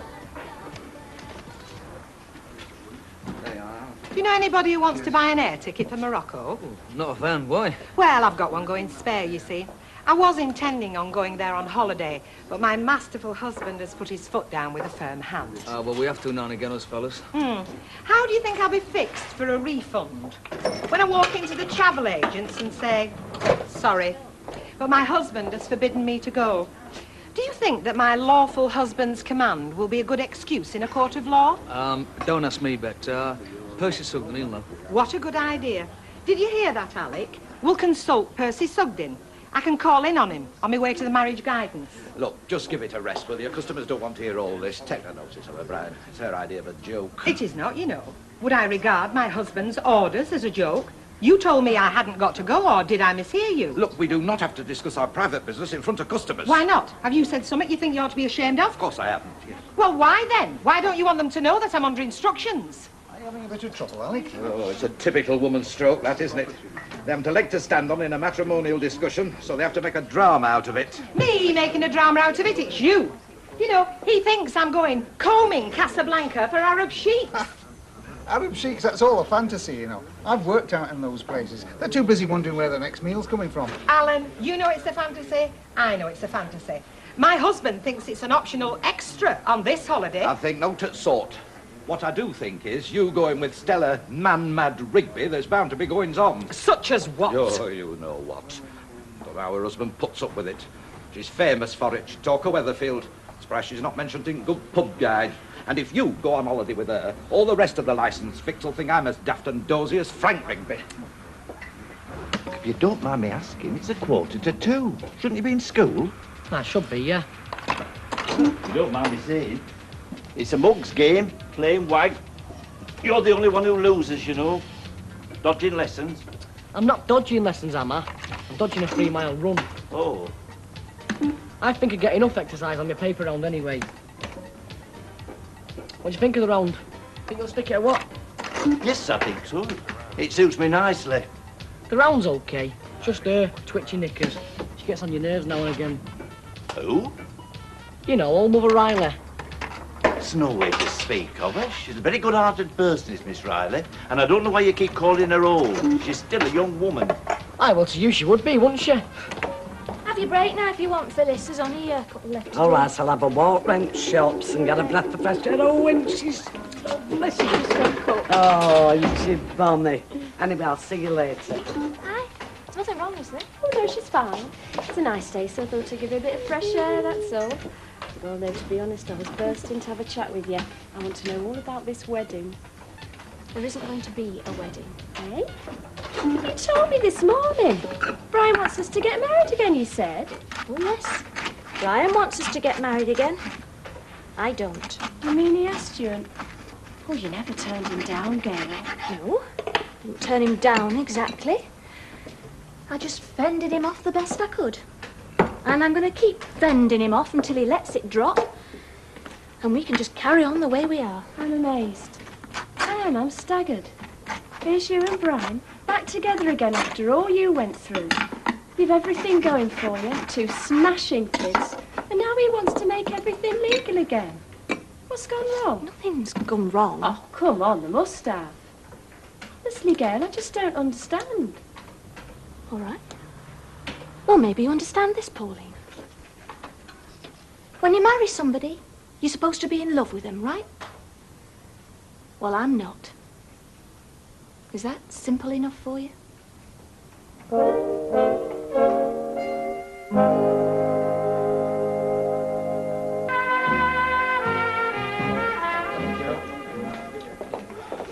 One medium sherry.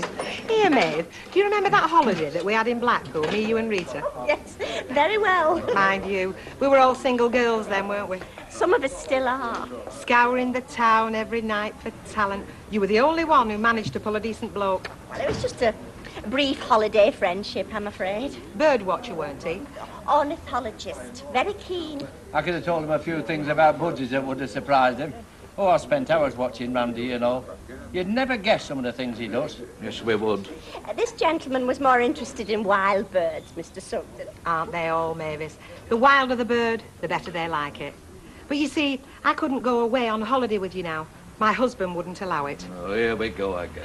I mean, Mavis, would you think, to look at him in private, that he's very masterful and dominating? Be honest. Well, it's very difficult to say. Yeah. But you see, I love being bossed about. I'm sorry now. You know, when we got married, I left the word obey out of my marriage vows. I didn't say that. It was wrong of me. Because I realise now that a woman's true happiness comes from obeying her lord and master, whatever he tells her to do, even when he's being stupid. Quite right. Recipe for happy marriages, that. There'd be a lot less divorces if more women had your good sense, Mrs. Gilroy. I think Mr. Sugden had better being what they call ironic. Being flaming sarcastic, and I, for one, cannot wait until it is closing time. Makes me glad I never bothered with women all this. I prefer my own company, you know. Don't you get lonely, Mr. Tyndall? No fear. And if I want an intelligent conversation, I talk to myself. You want to take all this with a pinch of salt? Never bothered with women? Oh, nobody was talking to you, Sugden. Don't butt into other people's conversation. Normally it's a thing I never do, but when I hear outright hypocrisy, I've got to speak. A certain lady tells me you never stop pestering her. What lady? In the sergeant's mess, we had a code of not banding a lady's name in public. Do you mean Phyllis Pierce? If the cap fits, take notice it wasn't me that brought her name into this. Forever pestering her he is. I am not.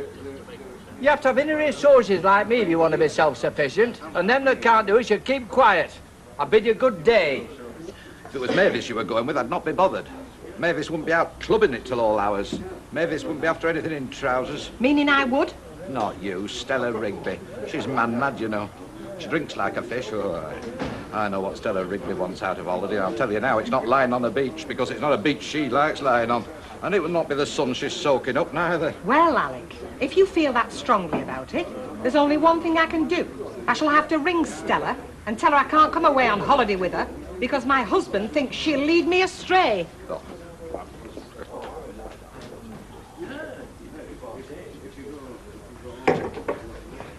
Wait a minute, Bet. You can't do that.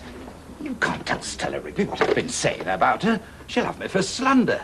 She'll be on to Newton and Ridley in a flash complaining about me. And if she speaks to Cecil Newton, because, quite frankly, I think she's done a bit there. You know. Well, if you won't let me go with her, Alec, I'll have to tell her why. If you've forbidden me to go, she's got a right to know what it's all about. Forbid? Well, what do you mean, forbid? I've just said I'm not happy about it, that's all. Oh. And there was I thinking I had my orders. No, not at all.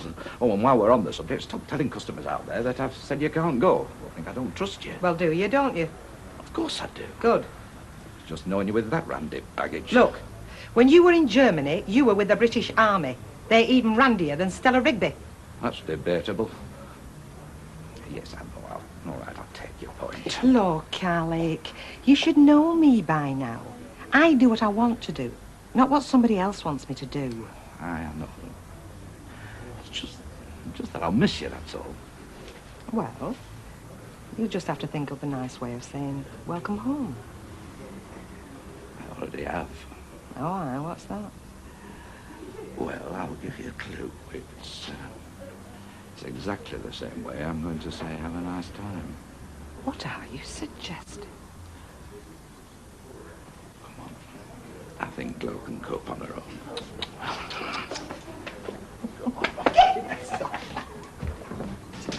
Whose was the egg on toast? The gentleman here. Hi. Hiya, love. Hello, Phyllis. I've just come to tell you that I'm going to be late home tonight and I have to go to Stafford on a breakdown job. I'm on my way now. Nice. I'll see you later then. If you don't want to cook anything, I'll get a takeaway, okay? Yeah. See ya. Cheers. Oh, right. Oh, it's you again, is it? Have you come here for me at cooking? I had no intentions of coming here until I had the misfortune to meet Percy Sugden. Oh, yes. According to him, I'm pestering you. As far as I'm concerned, you're welcome here any time. That's not the point. Did you tell him I was pestering you? Oh, you know his trouble. He's mad jealous. Of who, I'd like to know? You, because we've always got on so well. He can't abide competition. In my opinion, that man is certifiable. And if he provokes me once again, I may have to use force on him to restrain him. And you can tell him that. Way, they're going to fight without me. Him and Percy Sugden. It must be very nice, Phyllis. 2 boyfriends to choose from. I'd settle for just one if he were a good one. Just same as you've got. Hello. I think your mummy's here. I do. Hi. How's she been? She's been a little love as usual. Do you want a cup of tea? Oh, yes, please. Hi, darling. Your mummy come home. He's playing with his pal. What's his name? Tony. Oh, right. You have been a good girl, haven't you?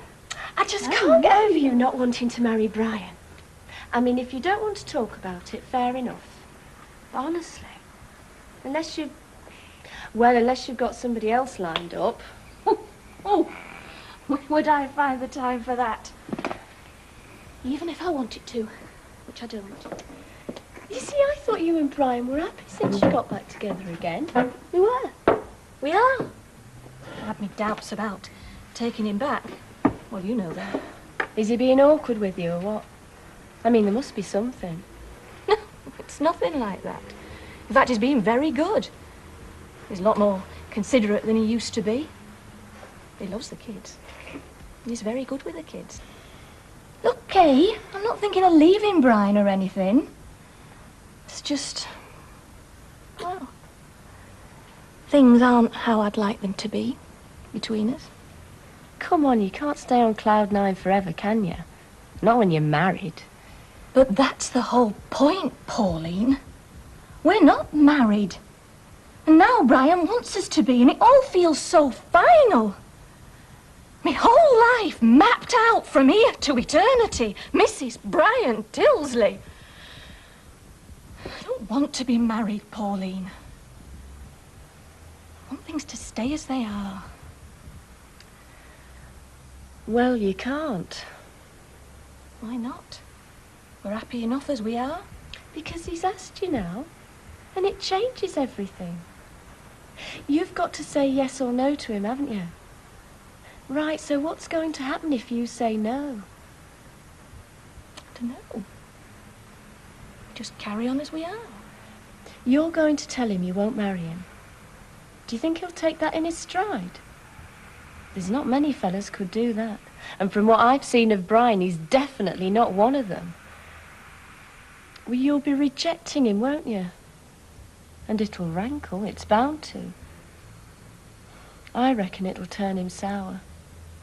Might take months, might take years, I don't know. But in the finish, you'll end up with a weekend father for the kids again.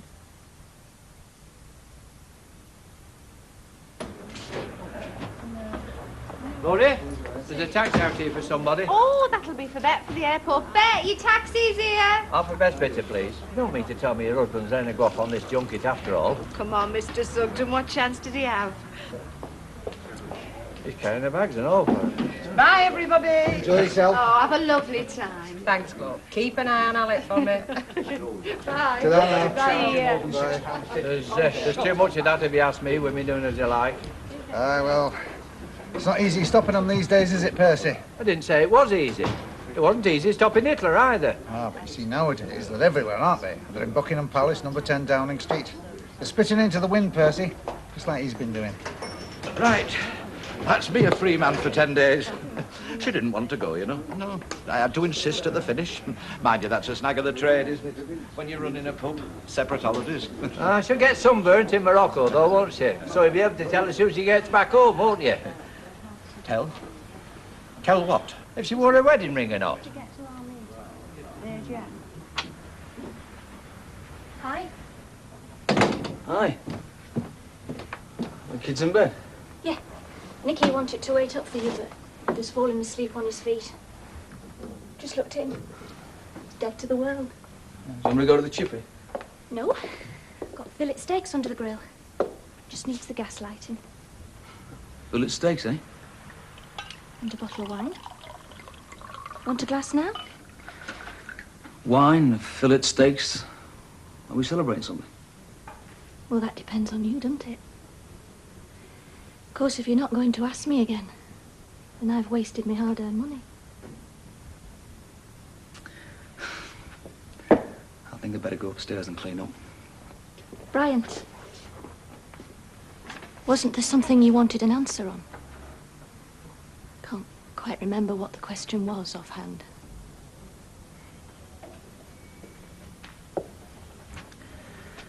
I think I'd better remind you. Will you marry me? Do you really, truly want us to get married, Brian? Yes. Of course I do. Then the answer's yes.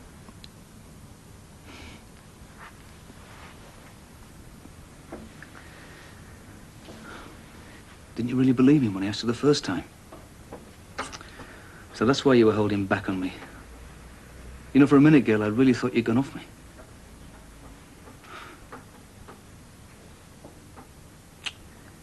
Oh, I love you. I thought that was obvious. You happy? What do you think?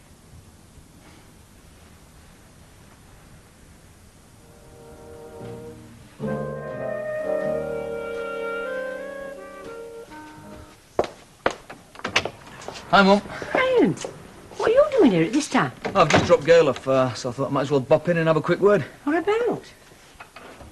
It's about me and Gail. We're going to get hitched again. Brian! Oh, Brian, love. Oh, you don't know how happy I am, honest you don't. I'm beginning to give up on you, you little devil. I'm beginning to think you'd never get round to asking her. No chance. I just had to pick me moment, you know. Pick your moment? I thought Gail had a jump to take. Mum, we're not a couple of starry-eyed teenagers, you know, taking a plunge for the first time. Not after, well, you know. Yeah, well, let's not bring all that up again, eh? Love. Oh, Brian, you don't know how delighted I am, love, for all of you. Not that you were ever not married, you know, not in eyes at church. But to see you come back as a proper family, well, you know how I pray for it, don't you? I prayed every night. Oh, I'm so pleased for you, love. And you know how much it means to me, don't you? Yeah, I know. It does to all of us. Hey, do you know, I've only been back in the place 5 minutes. I feel as if I've never been off. Oh, well, it's great to have you back. Now, you sure you're feeling up to it? Of course I do. I wouldn't be back if I didn't, now would I? To tell you the truth, love, I felt up to it last week. But with all this bother about Bet's holiday, I thought it'd be better if I stopped out of it. You know, until it had blown over. Very wise, Betty. Yeah. The atmosphere in here last week, you could need a chainsaw to cut it. She got off in the end, though, did she? Oh, yeah, Morocco with Stella Rigby. It was likely trading her in for half a dozen camels, me now. Who? Stella Rigby. You don't think I met Bet, do you? Oh, I should hope not. She's worth at least 8. There's never a dull moment with them two, that's for sure. Oh, well, you can talk, can't you? Eh? What's all this I hear about you and a certain factory owner? Not a million miles away. Depends what you've heard, doesn't it? Well, only that you were seeing each other. Words right and all. He happens to have been very busy lately. Oh, I'll give you that. He's been very busy, all right, turning that place of his into a sweatshop, bringing back the age of slave labour. You're well out of it, Gloria, I'm telling you. Oh, love, I didn't know it was over between you. Over? Well, that seems to be what Jack's saying.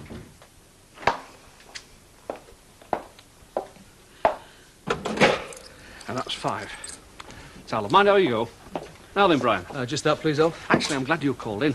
I just wanted to say how very pleased I am to hear about you and Gail. Well, we both are. Audrey's tickled pink, I don't mind telling you. Oh, thanks, Elf. In fact, I think she's more excited about that than she was about her own wedding day.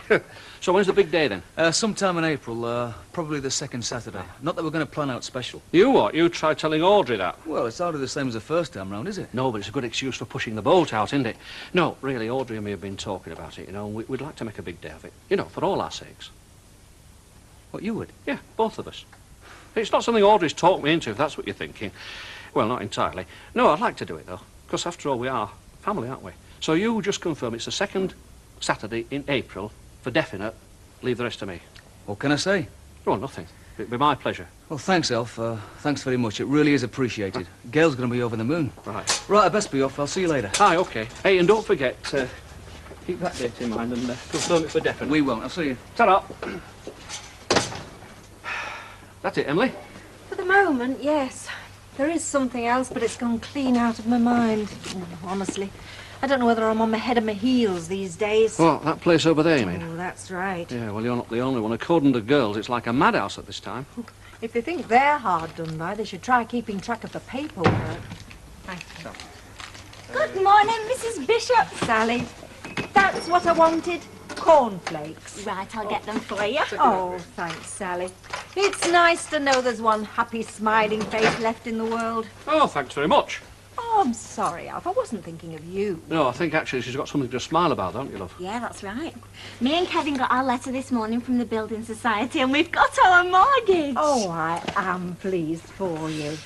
That must be a tremendous weight off your mind. Oh, I can't begin to tell you, because now we can start to get organised, can't we? You know, curtains and carpets and... Oh, do you think Mr. Baldwin might do me a deal on some curtains? I wouldn't count on it. What? There's only one person Mr. Baldwin does any favours for these days. And that's himself. Bye. Bye.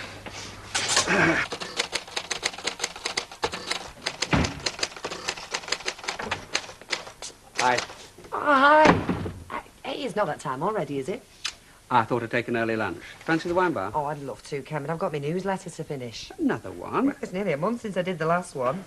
Got quite a lot to report as well. I don't remember Alf Roberts going to all this bother. No, and look what's happened to him. So I take it that means no to the wine bar. I shouldn't really, love.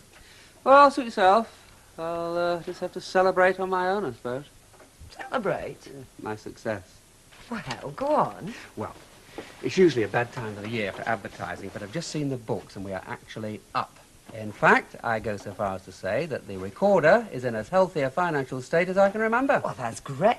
So I thought all I need to make my morning is a pleasant lunch with an attractive lady companion. Oh, well, when you put it that way. You'll come. Oh, try and stop me. I can't wait to meet her. Who? The attractive lady companion.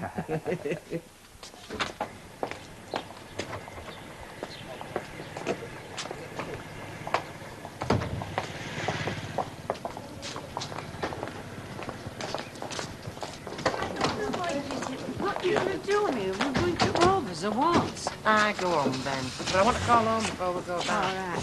So where's it to be then, over the road? No, I don't think so. I think we can do better than that. You're the boss. Yeah. Then we're finished talking back at the flat, eh? Well, I don't mind the factory. Ah, yeah, but I don't keep my best scotch at the factory.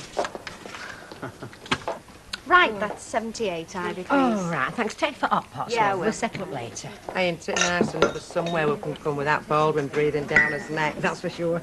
Scotch, was it, Mike? You daft pudding! Should have seen the expression on her face. Oh. Well, you are a daft because you've just seen him get in car and drive off. You better get me that chumpy. So, you won't be coming in here this lunchtime, then? No chance. Not good enough for him now, is it? Not now he's gone power mad. His mate wanted to come in, but not Baldwin. No, he'd rather go into town flashing his money around in these smart places. Money's made out of our sweat. Yeah, girls. 2 hot pots, Oh, They are paid for, Betty. Okay, my Come love. on, you, and one more word about Baldwin. Well, it should be undrawn and quartered. Vera. Drawn a blank again, Flo. Thanks, Jack. Look, I just don't want to see you get hurt, that's all. When was the last time he took you out, eh? I don't mean bought you a drink over the bar. Really took you out. There you are, then. Why don't you do yourself a favour and get him out of your mind and keep it that way and all? Yes, pal. So the second plunge again, then? Yeah, that's right. Mind you, if your Brian hadn't been so stubborn, it wouldn't have come to this, would it? Hey, hang on, you. Well, I'm only saying what you said, time at divorce. Look, that's all water under the bridge now, Vera. They're getting married again and they're going to be one big happy family and that's all that matters. Yeah, you're right. You know, I wish them all happiness in the world. Honest, I do. Just wish my son to be marrying kind. Oh, I thought I'd find you here. Get us a light bottle, will you, before I pass out on you? Yeah, of course I will. Hey, a bottle of light over here, Jack. I'm serving. Well, when it's time. So where have you been? Precinct. I've loved that lot from Precinct. That bag feels as if it's full of divers' boots, and my legs feel like jelly. So why don't you get a bus? I'm not getting no bus. Packed with them folk coughing and snivelling. Might catch anything. Mother, why do you do it? I've told you I'll get our Jack to run there for that lot Friday nights. Him? If we wait for him, we'll starve first. Do you know, beats me why you go through this pantomime every week. I mean, I know I'll set up Look, to go in Dara, that but... shop. After all the to-do over my mother. But he'd have forgotten about that now, Vera. Well, happened he has. But some of us don't have short memories. No, all right, you say he accused your mother of... Wrongfully accused. All right, wrongfully accused. But who's paying for it now, then, eh? Jack's right, isn't he, Betty? Mike is avoiding me. Oh, don't ask me, lovey. But you know, last time we went out, we got on great together. He's got no reason to avoid me. Perhaps you're going too well. Not with you. Well, I mean, after Susan, perhaps he doesn't want to get too close to anybody, No, lovey. it wasn't like that, Betty. We're just good mates. Well, at least I thought we were. Now I don't know where I stand anymore. Well, I can't help you there, lovey, but look, if it's over, it's over. But I'll tell you one thing for now.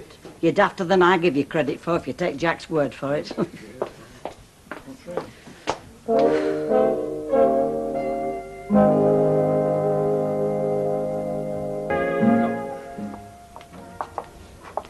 Hello there. Hiya. So it's everybody round to your place tonight then, is it? Oh, you can forget that and all. Hey, Jenny, you can't be 17 and not have a party. Yeah, well, you know what kind of party it'll be, don't you, with Rita and Ellen standing guard? Oh, yeah, I see what you mean. So, it's off round to be friends after tea for a quiet night in with some records. Well, whatever turns you on, I suppose. Hey, it doesn't sound much like a birthday to remember to me, though, that. Well, I think it will be. And I forget to tell you, my mum and dad are away. I might have known. Hey, not a word to Rita, all right? All right, I'll see you. See ya. Sure. Hiya. Well, come on, then, if you're coming. Oh, Grotty, you know. I'm coming. But I'm telling you, one wrong word and I'm off. Yes, Mrs. Duckworth. It's the organ grinder we've come to see, not the monkey. All right, Mother. Leave it to me, all right? Is Alf in? He's in the back. Mr. Roberts. Yep, what is it? Mrs. Duckworth wants a word with you. I see. Hey, shall I go and put kettle on? Don't bother for me. You can't get round me that easy. I didn't mean for you. No, you stop here, Sally, love. I want you to hear what's said. Well, look, we haven't come to argue, if that's what you're thinking. Oh, well, I'm very pleased to hear that. No, only, well, don't you think enough's enough? It's killing her, traipsing into that precinct twice a week. Hang on a minute, Vera. Look, if you could just tell me what you're on about. You know very well what she's on about. Calluses the size of doorknobs on my hands. Look, all right, Mother. No, what I mean is, well, can't we let bygones be bygones there? And stop banning us from your shop? Banning you? It's you decided to boycott this place. Yeah, that's right. Who asked you? All right, let's not go into all that again. Look, Vera, as far as I'm concerned, there is no ban. There never was a ban. You and your family are very welcome to come and shop here any time you like. Now, does that make you happy? Oh, Sal. Yeah, but any nonsense from her? There you are. There he goes again. Look, I'm just saying I want us to know exactly where we stand. I told you we'd be wasting our time, Vera. You're perfectly welcome to come here any time you like. And I promise you that what happened before will never, ever be mentioned again. Right, Sally? Yes, if you say so, Mr. Roberts. Look, you see, you can't be no fairer than that, can they?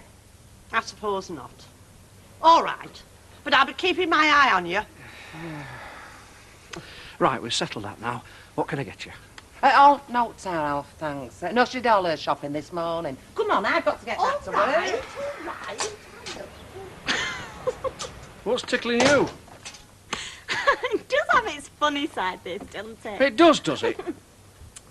We catch a thief in red-handed. She gets away with it scot-free, and then we practically have to go on our bended knees to get her custom back.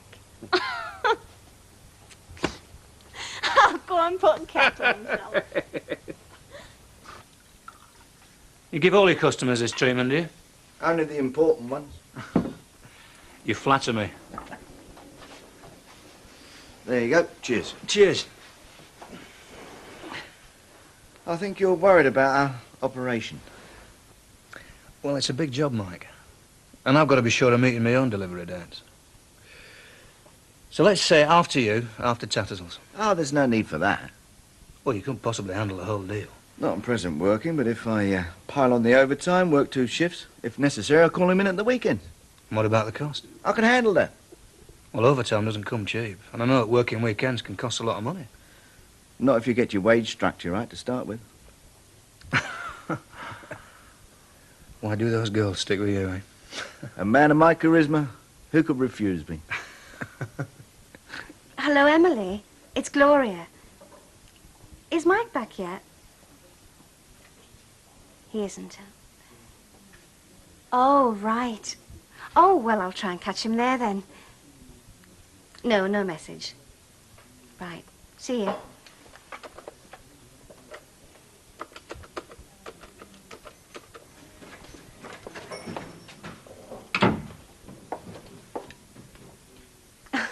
Hello, Mike. It's Gloria. I just wondered, have you got time for a quick word? No, I'm sorry, I can't talk to you now. I'm in the middle of an important business meeting. Yeah, I know I haven't been in touch for a couple of days, but... Well, I'm sorry, I can't talk to you now. I'll speak to you later, all right?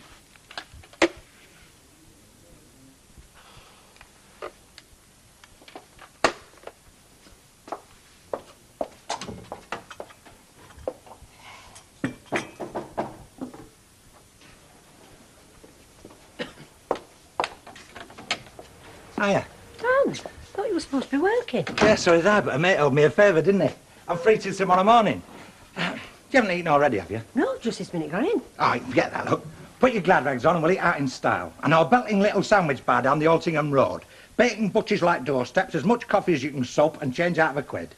You daft beggar. Well, what do you think, then? Hey, nice little pub meal somewhere. I'll pick you up at 7:30. Oh, I'd love to, Don, but I can't, not tonight. Oh, don't tell me you've got to stop in and wash your hair. No, I'm babysitting for Ryan and Gail. And I can't let him down, love, not tonight, because he's special. Listen, our Brian's got round to asking Gail if she'll marry him again, and she said yes. So they've just gone out for a quiet meal, pair of them. You must be over at Moon. I am, Don. Do you know, I don't think nobody knows what I've gone through, thinking about them two kids being brought up without a proper mum and dad. Oh, yeah, well, of course you got a proper mum and dad. Think the world of them from what I've seen. Well, you know what I mean. Yeah. Well, if that's what they want, good luck to them. It's what everybody wants. So, what qualifications do you need for babysitting? Why? Well, I'm not doing no else. I might as well do it round at your Brian's place as mine. I can pop out later for a takeaway. Right, you're on. I'll just slip up and get changed. Do us a favour, will you, though? Give our Brian a ring. Right. Only he were going to come and pick me up, you know, and if you're going to take me, well, he don't need to bother, does he? Do you know what, Don? If anybody had said to me that today we're going to turn out like this, I'd have said they'd had one too many.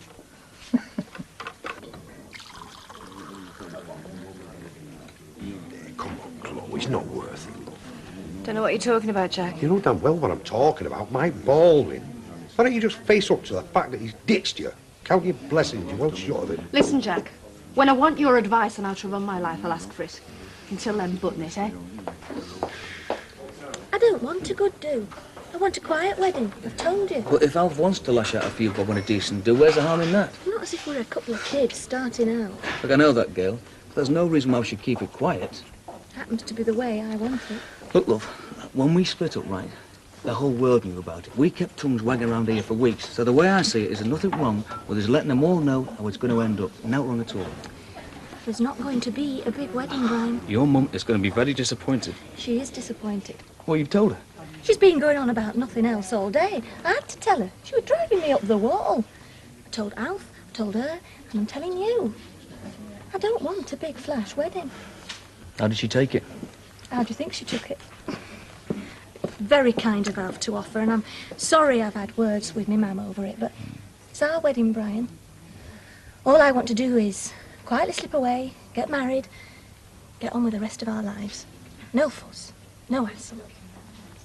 It's the best for everybody, especially Nicky.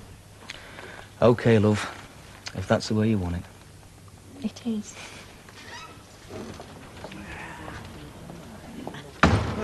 Well, what do you think? Yes. One of those days, is it? Well, I'm glad it happened to somebody else and not just me. A large Scotch, please, Jacko. Mike? Gloria! God blimey, what's wrong with everyone in here tonight? I think I'll go out and come back in again. Doubt it'd make much difference. Certainly not as far as I'm concerned. Hey? Well, you made it fairly plain this afternoon. You couldn't be bothered to speak to me. Couldn't be bothered. Do you know I had with me when you phoned? Graham Farrell. I was about to do one of the biggest curtain deals ever. Now, I'm sorry if I was offhand. But, well, Emily shouldn't have told you to phone me there anyway. It wasn't Emily's fault. I asked her where I could get hold of you. But couldn't it wait until I came in? Well, you haven't been in for days, have you? Not long enough to talk to, eh? 128. You haven't, Mum? Ah, go on about for you. Not you, Gloria. No, thanks. Suit yourself. Well, come on. What is all this anyway? I don't know where I stand with you two.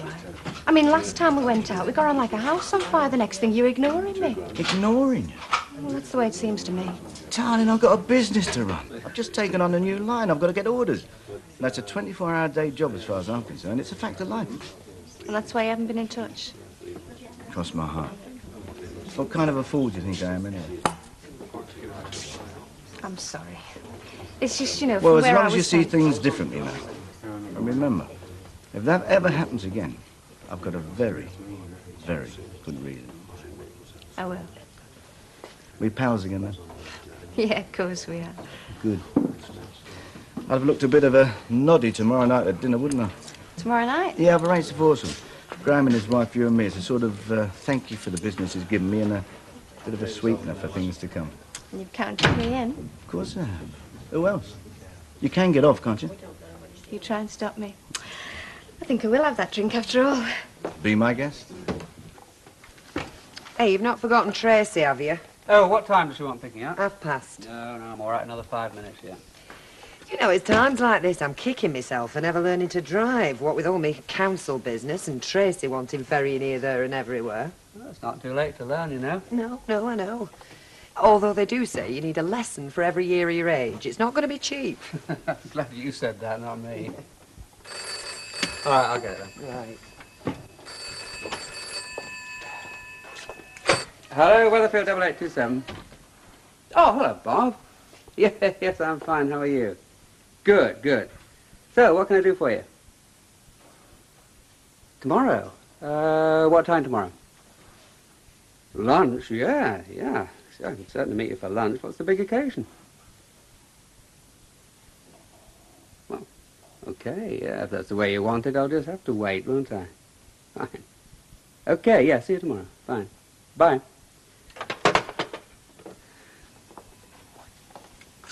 Bob Staven. Oh, what did he want? Didn't say. He wants to see me for lunch tomorrow. Said there's something he wants to discuss with me. Oh, have you got no idea what it's about? No, not a clue, unless... Unless what? Well, unless he's seen the figures for this year and is as encouraged as I am. Well, he could have told you that on the phone. Yeah, no, but there might be more to it than that. Last time I saw him, I put up some ideas about expanding the paper. And you think that's what he wants to talk to you about? Just have to wait and see, won't we? But I've got this feeling in my bones that the recorder might just be going places. Are they still asleep? Yeah, well away. Surprise. Clattering about you've been doing. Me? Been as quiet as a mouse. Yeah, with clogs on. Thanks, Brian. What for? A nice evening. It's not over yet.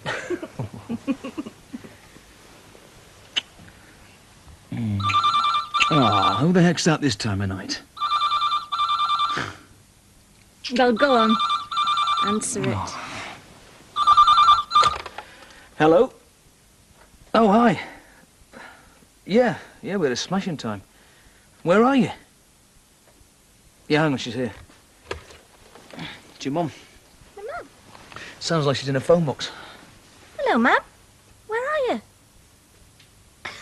The airport. What are you doing there? I'm sorry I didn't catch that. I don't believe I'm hearing this. You can't just go off without giving us some idea. Now, hang on a minute, Ma'am. Ma'am? Ma'am!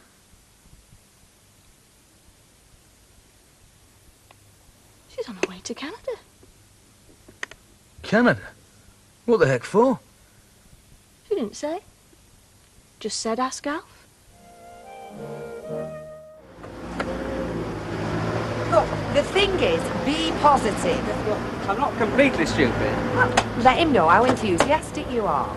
I'm hardly like to go in and say, Mr. Ellis, we're planning on gambling everything we've got to buy the recorder, but I'm not sure it's a wise move. Look, I'm not trying to tell you how to conduct yourself. Good. But accountants are naturally cautious people, rightly so. But if he sees that we're both committed to the idea... We are sure about that, are we? Both of us. Yes. You've told me what's involved, and you've also convinced me we should go ahead. Right, all I've got to do now is convince the accountant, bank manager, building society. Listen, love, if you can talk me into risking the roof over my head, you can do it with them. See you dinner time. Bye. Bye.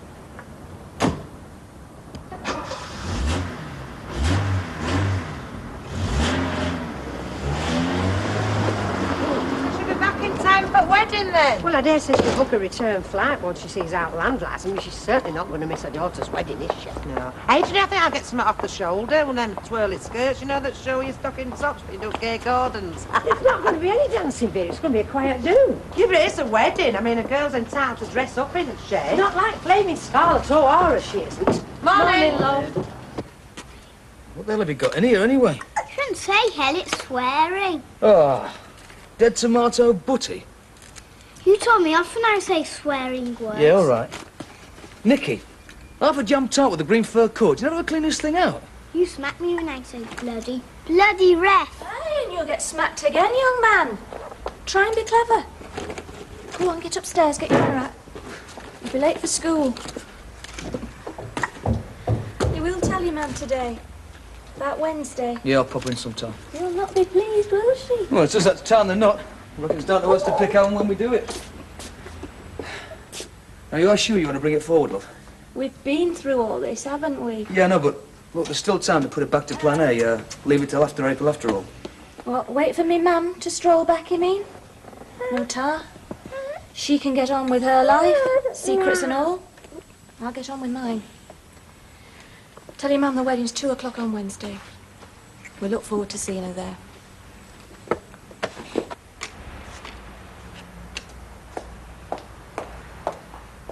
Anything wrong, Joe?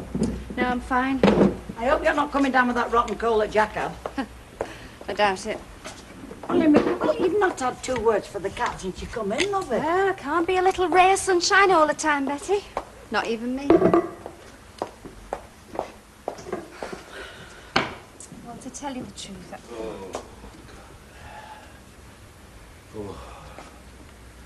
At what point does a man realise he'd rather be sat at home with the telly than in a nightclub sinking double scotches and eyeing up waitresses in laddered fishnets? Is this a question of Trivial Pursuit? No, but nevertheless very apt. Sums my nocturnal wanderings up to a T. One long trivial pursuit. Trivial, tiring, tedious and very expensive. Why bother? Another good question, because at the time it seemed preferable to coming home. You're missing her, are you? Yeah, well, I don't deny how I'd love when she's back. Spent enough years in a bed sitter on me Todd. I didn't get wed to sit opposite an empty armchair. Look, have we got any... In the cupboard over the sink next to the flowered teapot. You know, to look at him, you'd never think he had feelings like a human person, would you? I sometimes think it's better not to have feelings. That way you don't get hurt. What's Mark Baldwin done to you now? Am I that obvious? Look, lovey. When a girl starts talking about getting hurt, there's usually a fella involved. But he's the only one on your romantic horizon from what I can see. He takes me on this posh night out, you know. Important contact, push the boat out, help me make an impression. Well, you know how chuffed I was. I started to feel I was beginning to be, well, special in his life, you know. Somebody he wasn't ashamed of. Why should he be ashamed of you? Well, you explain why. 1 minute I'm getting a 5-star treatment. Next thing I'm frozen out. You've not seen him since? Not a visit, not a phone call, not a dicky bird. I mean, I just keep wondering, what did I do wrong? Oh, look, forget him, lovey. He's not worth bothering about. You're worth half a dozen of him, love. Here you go. How was it? Well, so. It's a bit of stingy on beans when I was working here, Phyllis. You're a cheeky-hearted girl. I'd give you double as it was. A piece of toast. Cheers. A cup of tea and a toasted tea cake. And go easy on the butter and watching my cholesterol. Any signs of a job yet, then? Well, not yet, Mr. Sugden, no. Well, I've left it a bit while I'm helping Kevin and Sal fix the house, you know. What future is there in that? I'm getting paid for it, aren't I? Besides, I enjoy it. It's get nice seeing something grotty being turned into something you can live in. It's a good job you never let Mrs. Ogden hear you say that. A little parlours to her, that house was. Yeah, what suited her generation? It don't suit ours, does it? True, because our lot used to go in for quality that would last. Holding hold now is by today, took away tomorrow, the disposable society. Percy, go and sit down at table, eh? I'll bring your tea cake to you. And keep your trap shut for 2 consecutive minutes, and I'll see you get extra currants. Nah, I've got to wait with fellas, haven't you, Phyllis? Anyway, time always going now. You're very keen, aren't you? I'm slave driver I work for. Doesn't sound like our laid-back little Kevin, that. I'm talking about the little blonde one, the female half. She was finished yesterday. Anyway, ta-ra, Phyllis. Ta-ra, Hey, Martin. Do you think she'd let you off the leash for a couple of hours on Wednesday? Help Phyllis here over the dinner hour. Why, where will you be? I've got to go out. It's very important, or I wouldn't ask. And I'll make it worth your while. Well, yeah, all right. As long as you rub some stuff on me bruises after Sally Webster's finished thumping me. Ta-ra, then. Ta-ra. See you then. Ta-ra.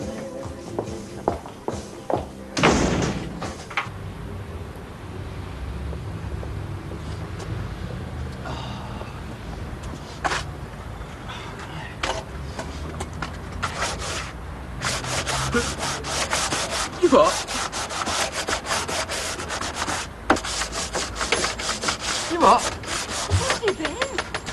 for me dinner. I've had a dinner break, can't I? Yeah, of course you are, but why didn't you go to the shop, Martin? It would have been a lot quicker. Because I wanted something hot. You try working out here all morning in this weather. I'm sorry, I'm just like excited to get it all done.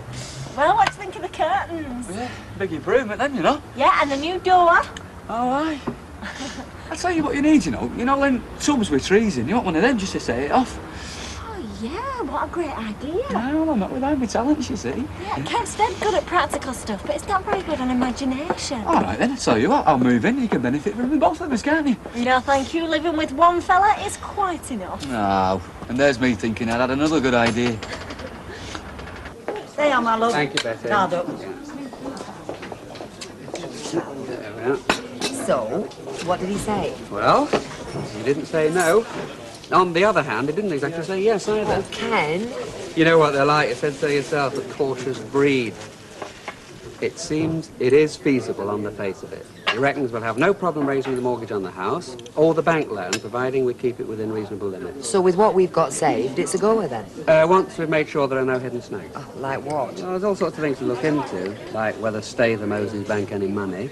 How would that be a problem to us? Well, it would be if he uses shares as collateral. It's highly unlikely, but, you know, we've got to be certain now rather than run into trouble at a later date. Anything else?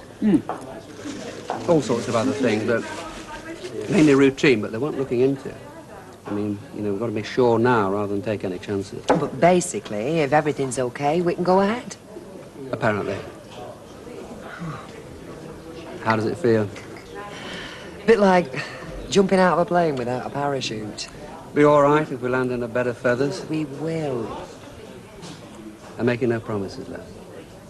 Other than that, I'm going to try harder to make this work than anything I've ever done in my entire life. I know that. Why do you think I'm jumping with you? My mum look with you? No, love, she slipped out to do a bit of shopping. Why do you want me to give her a message? Just tell her I'll pop in later. Oh, ain't any news? Such as? You know about your mother-in-law when she did that? She's only just gone, Vera. Give her a chance. Remember what I said? It's not worth bothering about. Hello, stranger. Oh, don't be like that, sweetheart. You're looking great. Nice to see you again, Gloria. That was a good night we had. Yeah, it certainly was. I dare say you get out a lot, don't you? Not really. Not as much as some people. Oh, hello. Looks like I'm being got at, folks. I'm sorry if I neglected you, Princess. I've missed you. Not been all that hard to find. Well, you know how it is. No, tell me. Michael, if you must whisper sweet nothings in Gloria's ear, do you think you could murmur something about a vodka and lime while you're at it? I'd never have suggested coming here if I'd known it was going to take this long to get a drink. It was your idea to come here.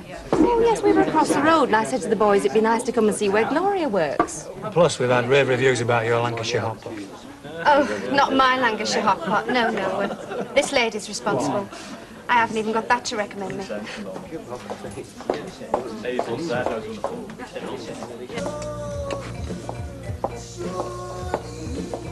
Oh, that's nice. We don't usually see you in here dinner time. No, well, I just fancied a bit of a change, you know. Enjoy your lunch. Gail, about your mother. What about her? Well, it's all a bit fishy, isn't it, love? Is it? In what way? This tale about visiting some relative in Canada. I mean, I didn't know you had any relatives in Canada. Perhaps we never thought to mention it. Yeah, but to just dash off at a drop of hat, love, to visit somebody that you can't have an out to do with in years, I mean, it's... Look, love, what I'm trying to say to you is that if there is any problem with your mother, you can tell me. I am family.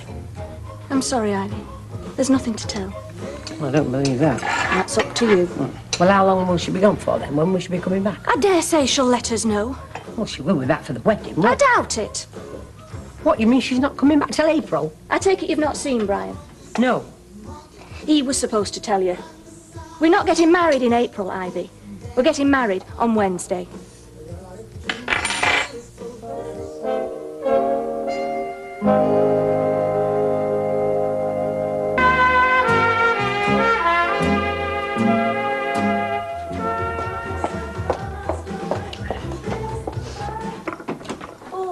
Hey, that's grand. You look as if you could do with a sit down. First chance we've had of 5 minutes. You've looked a bit off colour today. Oh, I'm all right. I've just got a lot on my mind. Hey, Your mother-in-law certainly went out like a cloud of dust, didn't she? Well, that were my fault. I wasn't as tactful as I might have been. She shouldn't be so touchy, should she? Well, go on. What's going off on Wednesday, then? Why? Well, you've asked Martin to come in, haven't you? Is it something nice? Me and Brian are getting married. Oh, but that's not till April. No, we've decided to bring it forward. We don't want any fuss. Are you not having a bit of some Only the mere formalities. Are you not having a bit of a do? Well, you'll have some of your pals there, won't you? Just Alf and the kids. Ivy's welcome to be the other witness if she gets over a huff. Obviously, not me mum. And that's it? It's the way we want it. Oh. I tell you what. We'll have a drink the night before, eh? Just you and me. Little hen party all of our own. Well, this is a pleasant surprise. Yeah, well, I suddenly thought if we're going to hock everything we own, I'd better go and have a proper look round and see just what it is we're buying. Nothing you haven't seen a dozen times before. Ah, but from a different perspective. 60% of everything was Statham's. Now, it's all going to be ours. I mean, if we want to get rid of that old typewriter, for instance, and get a new one, we can do. Or a word processor. Well, why not? I mean, microchip technology is the tool of the future. You're learning too much jargon since you went on that council, madam. Actually, I got that from one of your advertising features. So, any other major changes? I've got plans, yeah. Tell me. The recorder's doing okay, but it could do a hell of a lot better. There's several things I can never get Statham to budge on, you know, like better quality printing, better graphics, make the look of the whole thing more attractive. Oh, wouldn't that cost even more money? Got our extra share of the profits to plough back in. But the main thing I want to improve is the editorial content. I thought Statham always maintained people only read a free sheet for the ads. Oh, I don't believe that. No, if it's well written and worth reading, they'll read it, rather than just chuck it in the bin, which I suspect a lot of them do now. You're really excited about all this, aren't you? You know, when I was a kid, I had big dreams. I used to have endless rows with my dad about them. To him, ambition just meant a steady job and a wage coming in at the end of the week. I always knew I wanted something more. Somewhere along the way, that feeling got lost. Now, I can taste it again. I finally got a chance to test myself, find out just what I can do, and I'm not going to blow it, love. Not just because we're laying everything we got on the line, but because this is the last chance like this I'll ever get. Right, pour yourself a drink. I'll have a quick wash and brush up, change my shirt, and then we push straight off, all right? What time did you say we were meeting? I said we'd see him in the bar about 6. Right, now just remind me, Mansfield's a regional buyer and Taylor's a national what? Coordinator. That's the name of the game these days, coordination. See, everything's got to be coordinated. Wallpaper, carpets, duvet, even the wife's nightie. You get into bed, you can't find her. Except, of course, when you don't want to. You could do a lot worse than your Linda, I'll tell you. Yeah, she's all right. Mind you, I won't chuck your Gloria out of bed. I keep telling you, she's not my Gloria. Oh, yeah, you're playing the field, aren't you? Lucky sod. Right, well, give me 5 minutes and you push... Who's that? Hello? It's me, Gloria. Oh, yeah, right, love, come up. I'll tell her we're pushed, all right? No problem. Come in, love. Mike, I have to talk to you. I went to the office, you know, but... Oh. Just talking about you. Oh? Nice things. We only say nice things about pretty girls. I won't tell you what we say about the ugly ones. Right. I'll shoot off just in case I get there early. Yeah, I'll be there no later than 6, all right? Right. We'll have to go out together again soon, the 4 of us. Bat your eyelashes at him, get him to arrange it. See you, love. See you later, mate. Want a drink, dear? No, thanks.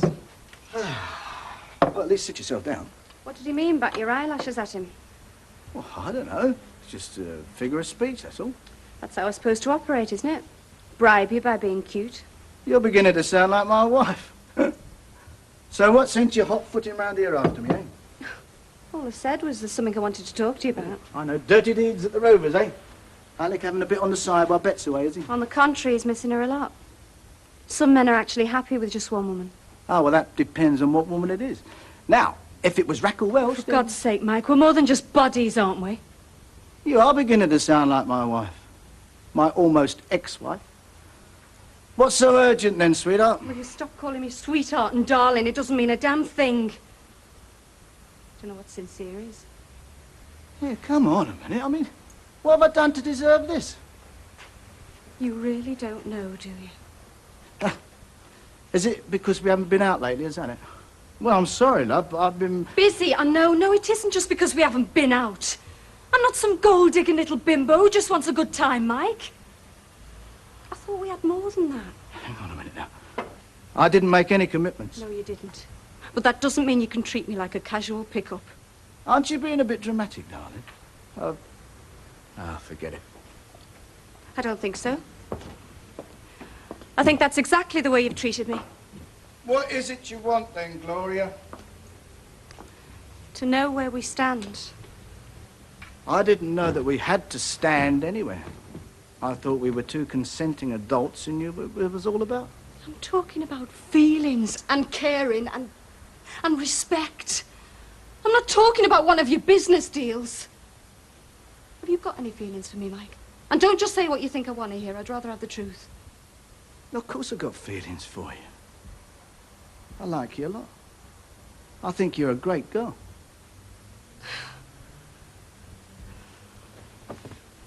Can't you say something real for once? Oh, look, I'm sorry, love. I mean, if you want all this moon, June and spoon bit, well, forget it. I mean, you've come to the wrong guy.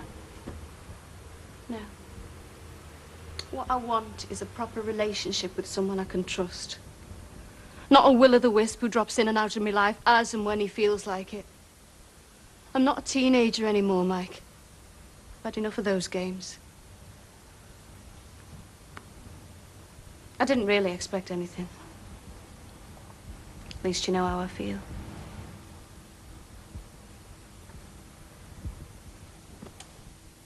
Right. I'll leave you to get on with your important business.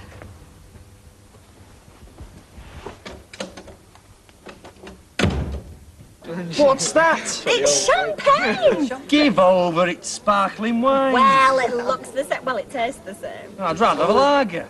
Oh, you'll have what you're given, Curly, and be grateful. This is a celebration. I still don't know what I've been dragged here to celebrate. I made two of us, mate. All I know is I got my orders.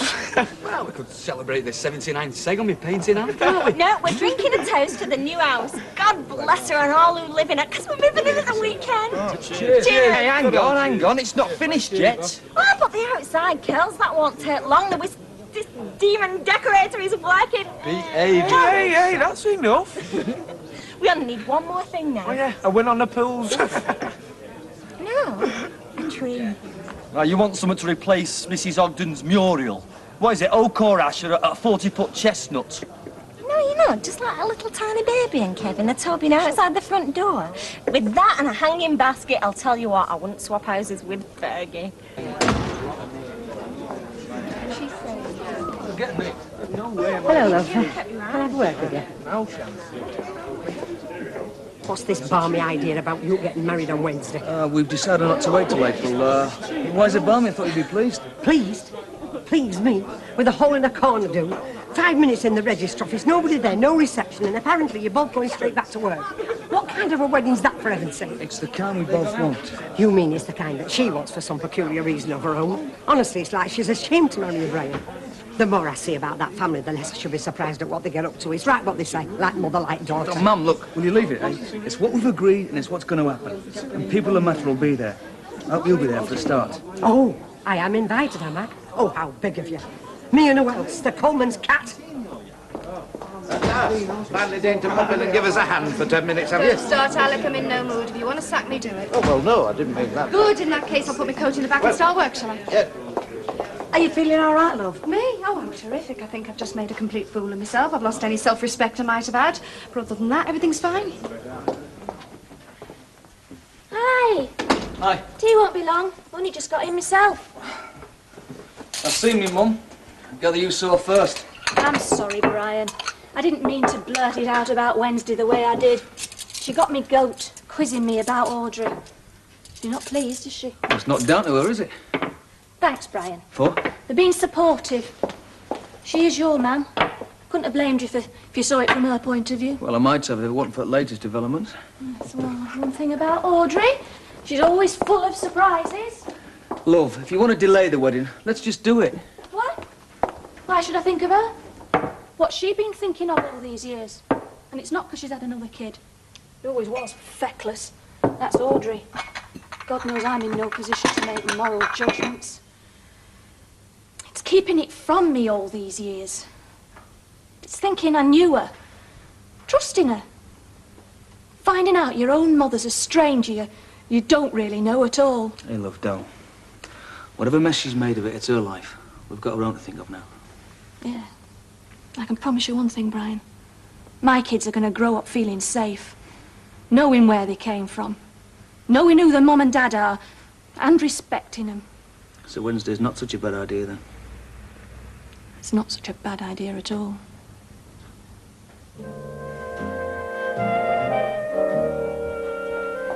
Dishcloths, bar persons for the use of.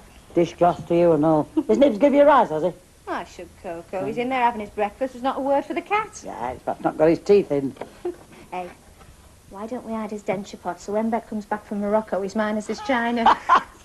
Listen, if he's not giving you a rise, somebody's brought a smile to your face. Been in touch, has he? Mark Baldwin? Not a word, not a tinkle. It's true what they say, isn't it?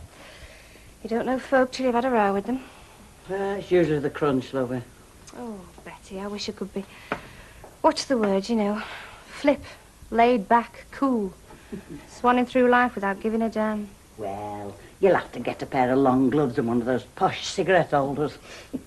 Anyway, I'm not going to brood. I said my piece. Mike took it the wrong way. Fair enough. I may be a dreamer. But you're nobody's dishcloth. Tallymen, loan sharks, it's a boom area, Janet. And this guy at High Speed Credit, he's typical. Tinted glasses, two-tone shoes, phosphorescent tie, and he calls himself Aaron. Aaron Dawkins. I mean, it's blasphemy, isn't it? Anyway, he's been checking referrals, and we are bringing him business. I'll double my space, Kenneth, and I am prepared to book ahead for 6 months. Don't you find that encouraging? Well, obviously, yes, people read the paper rather than pitch it straight in the bin, but I'd rather Aaron sell shoes. Any calls? Oh, yes, Mr. Statham called. Did he? Did he? Cracking the whip for the last time, or what? No, he said he'd pop in around lunchtime just for a chat. Oh, fine, good. Well, that saves me a journey. I was planning to see him. It's in the bag, Janet. You know, you certainly move fast. Well, there's still the paperwork to do, but my whiz-kid accountant anticipates no problems, and I'm seeing the bank manager on Friday. Not called Moses, is he? No, no, he isn't. But he goes to church on Sunday. He doesn't lend without collateral, and his percentage is not out of the phone book. Ooh. Must ring Deirdre. I said I'd be home for lunch. So, I'll clinch the deal. Sole ownership will be achieved, and while Mr. Hard-Headed Statham is in the office, I shall phone Aaron, and I shall tell him he can stick those fly traps called adverts up his two-tone jumper, yeah. Oh, hello. Hello, Citizen Barlow. Listen, love, sorry, can't make it for lunch, but I'll tell you what. Be in the office for 3:30, and I can promise you champagne. I don't know. Getting wed before afternoon's out and you're still in penny. Yeah, I'll be back in my penny before afternoon's out and all. Oh, yeah, taking it off then. Well, there's an idea. It's clean on. Why bother? Look, Phyllis. All me and Brian are doing are getting things straight. Putting the books in order, you might say. I mean, half the people on our estate don't even know the divorce went as far as it did. So why advertise the fact, eh?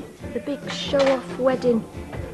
Anyway, with me mum not being able to get back, well, Martin here didn't raise an eyebrow when I mentioned the arrangements to him, did you? Well, it all seems very simple to me. It's just a simple matter of tying the knot, isn't it? Just make sure you young folk get it right this time. And it's left over like, not right over left. Well, that's what they always taught me in the clubs, anyway. Oh, to listen to him, you'd think I'd had 5 wives, wouldn't you? There you go, mate. We all set then? You're a bit previous. I told you 11:45. Well, I had no chance. I could only start there. You tell her, Brian. It's a wonder she's not taking frying pan to scrub. Now go on, get off with your love and get yourself poshed up. Nothing new to report, I take it. Hey, go easy, don't tempt fate. I'm superstitious. Kids aren't complaining for anything. What do you think, eh, with Pauline spoiling him to death? I mean, Nicky's tickled pink he's got the day off school. Well, it's just I wondered. I mean, in the circumstances. I mean, it's not going to mean much to them, is it? I want them there, Gail. And we can't change plans now. I was picking them up at Pauling's as arranged, and that is it. Mwah. I'm sorry. You're right. Are you sure you can manage? Of course I can manage. Get off before I decide to turn up with my bit of confetti. Ta-ra, then. I'll see you back by about 4 o'clock, I expect. Bye, love. It's all right for some, isn't it, coming and going as they please? That's one thing about wartime. Folk weren't pampered. You got men temping on the anvil of war and you got crybabies. I'll have another donut. This is a bit more jam in it this time. Oh, go and boil your cap. Me, Jack the lad, leave it out. Those days are gone. No, playing the field is definitely a young man's game. Oh, come on, Mr. Baldwin. You've got to admit you've got all the tools, a swish car, probably a gold credit card, and your own pad. Yeah, hi-fi, soft light, sweet music. I like it. Them's the clinchers. Yeah. You always had your own place. I mean, even when you were starting up. Well, you have to, haven't you? I mean, it's the magic moment when you hand them the key and say, any time you're passing, darling. Suppose she's conning you. Suppose she gets in and cleans it out. Ah, well, some you win, some you lose, eh, Mr. Baldwin? Exactly. But the key is the crunch. Most talent handled with skill. Well, I tell you, you need chains and bolts to keep them away. I've got work to do now. Be good. No better than twisted him. Talks twaddle. Oh, I don't know. You think about it. There must be worse lifestyles. Whose lifestyle are we on about? Baldwin's. Since Susan Barlow left him, I reckon no one's safe. He's on a one-man home wrecking campaign. Yeah, well, it's no good knocking on my door. I'm a pearl beyond price. How about you, Deirdre? Oh, I don't think I'm his type, really. Is this part of the treatment, or don't I exist all of a sudden? I'm sorry, but how was I to know you still weren't spitting fire? I mean, where was the big welcome? But it was up to you. Oh, look, I'm hopeless at this. Forget it. Look, you marked my card. I'm out of order. I'm sorry. But I thought you'd need time to reflect. I agree, things have been casual, but well, now we've had a bit of a sort out, things could change. Go on, I'm listening. Well, we can't talk here. You're free tonight. Not really. We'll arrange it. Well, it's impossible with better way. All right. Well, you see this? It's the key to the flat. So? I want you to have it. Pop in any time you like. I may be late back tonight, but call in, make yourself comfortable. How do you get in? Thinking ahead. I like that. I've got a spare one. Go on. Play hooky. Be a devil. Tell Alec any old tale.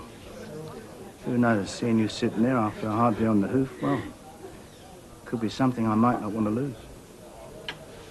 See you later.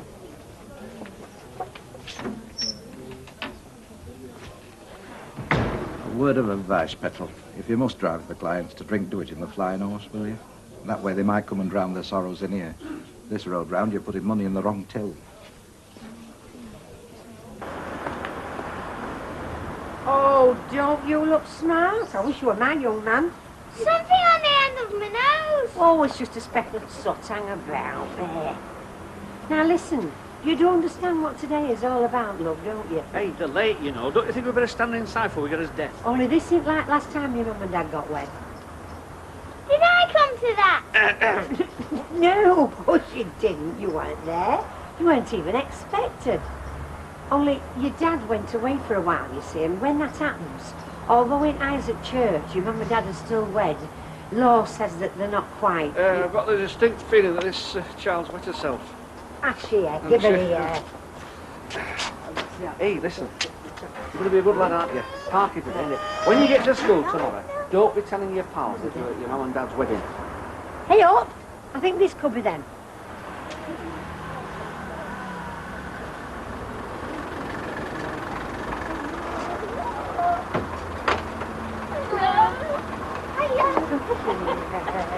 About time we're freezing. Oh, it's not that bad, is It is when you're standing. Well, here we are then. House a bit miserable, mine just have understood, I reckon. I'm glad to see you didn't arrive in the garage van anyway. All dressed up, eh, Tiger? Clean hands. Good. Clean face. Grand did it with a hanky, I can smell it. Well, come on, let's be doing. Let's get the words said and the form signed if that's all it takes. Come on, you'll have it, Whitson.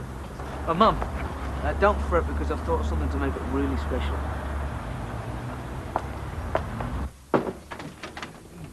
Hello there. Ken didn't wait then. Oh, yes, Mrs. Saven. It's just nipped down the corridor. Oh, fine. I'll watch the shop. You can take early lunch if that suits. Oh, all right, then. Actually, it is my afternoon off. But I was staying until 2. Bob, I'd almost given you up. How are you? Fine, fine. You off? Oh, that's okay. We've a bit to chat about, and we won't need any notes taken. You're still the man with the 60%. See you tomorrow, Janet. Right, bye. Bye. Anyway, about this 60%, I think we can do business. You only think? No, in principle, I can be definite. Obviously, I've still got to dot the I's and cross the T's over the finance. We're talking about 30,000, are we? Oh, that's the figure we agreed, yeah. You wouldn't be able to go any higher? Oh, not a chance. High as it stands. And in your language, it's taking our credit potential, Deirdre's and mine, to the absolute limit. Well, I'm sorry to spring this on you, but the position is, Martha's been on the table over a week. And here you are, dragging your feet. Still only committed in principle. You never said there was a time factor. Look, 30,000 is a fair valuation. Nobody's being screwed. What I can say is, if you think you can get more with me holding 40%... I have got more, Ken. A good bit more. Oh, yeah. Rupert Murdoch, is it? Eddie Shah? Seriously, Ken. Yesterday, the recorder was yours, lock, stock, and readership. Today, the Clarion Group came in with an offer. Take a crack at the pools, do you? No. Well, I'm sorry, lad, but failing a big pools win, the money they're talking, you can't compete. Is that it, then? You come in, deliver the bad news, I bow to the inevitable, and you slope off to the golf course. It's all cut and dried, Ken. There's naught else to say. There bloody well is! And you're not leaving this office till I've said it.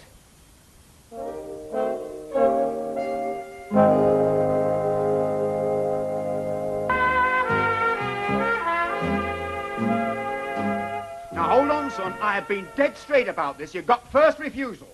Days pass, and I hear nothing from you. Then come the Clarion Group with this very generous Bob, admit it. The whole thing's a game. If I produced the money from my back pocket and said, right... You'd done that last week, the paper would have been yours. Would it? Or were the feelers already out? God.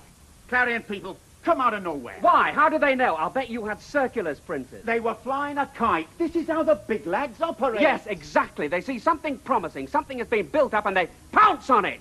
They're like brigands, pirates. Oh, come on, Ken. Stop writing editorials. Yeah, well, that says it all, because there won't be any editorials, will there? That's not the Clarion style.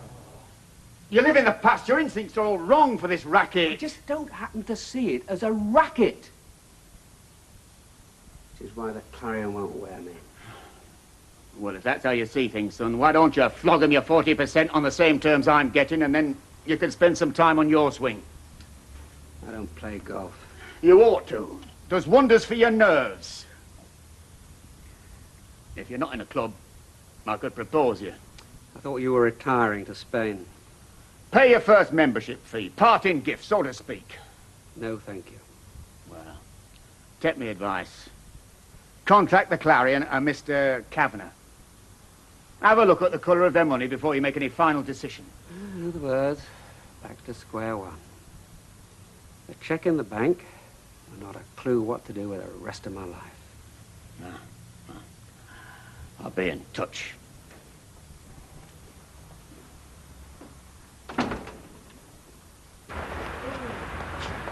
Oh.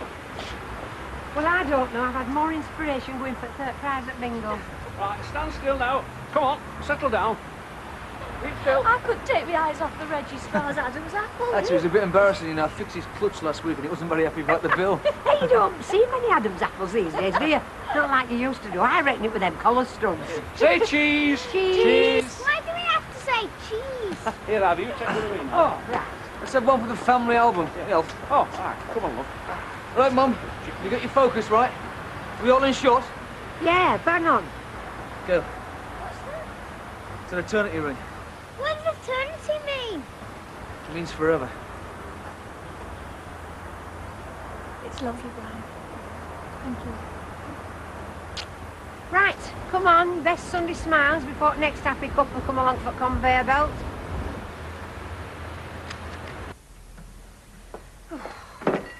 Honestly, you call time, you ring bells, they must just think you do it to annoy. Shift her, will you, Pet? Her lurking in the alcove. Well, can't you shift her? I mean, I'm on overtime already, you know. Betty shut off 10 minutes since. Look, have I got your tact? Be an angel. I mean, do something for your money apart from arranging your love life. Excuse me, love, I'm sorry to rush you, but we're well past shut-in time, you know.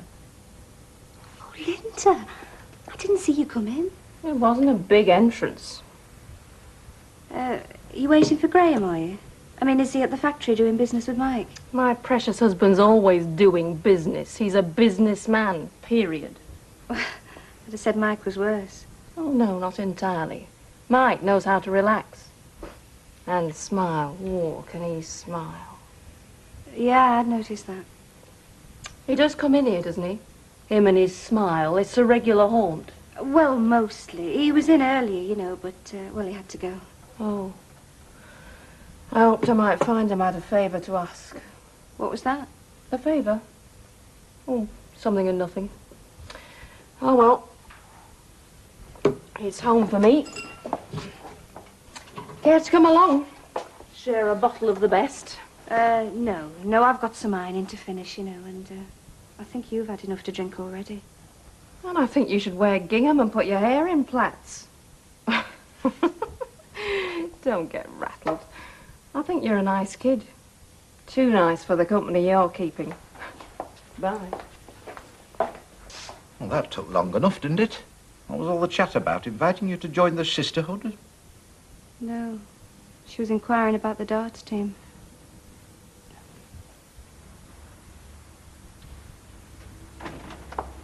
Hi.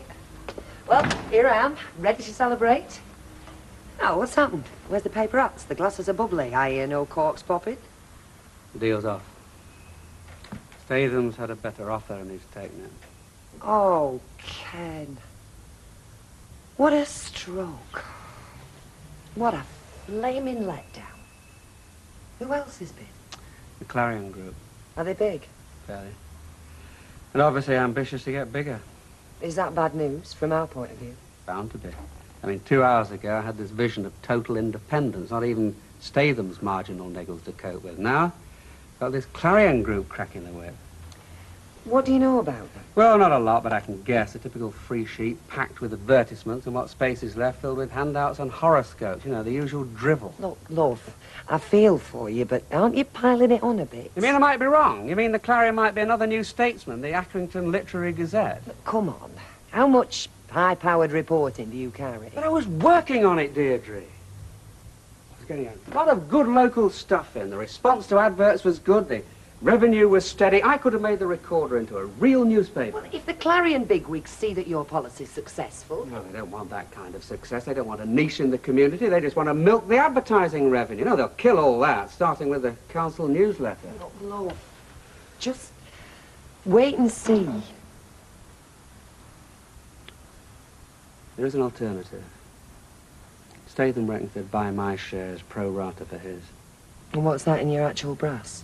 Well, I suppose we could expect, in round terms, at least 25,000. That's not to be sneezed at. Yeah, well, as an investment, it's modest, to say the least. And used as income, how long would it last? 2 years at the most? And then what? Pass. Exactly. All right, Alf. Well, thanks for letting us know. Look, if you're feeling a bit low, do you want to come round for a drink?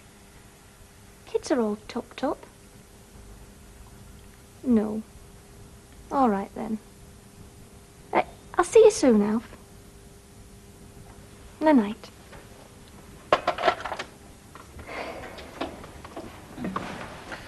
Gather Alf's had fresh news. Yeah. Seems me Mum's not going to be back for a bit. Me brother,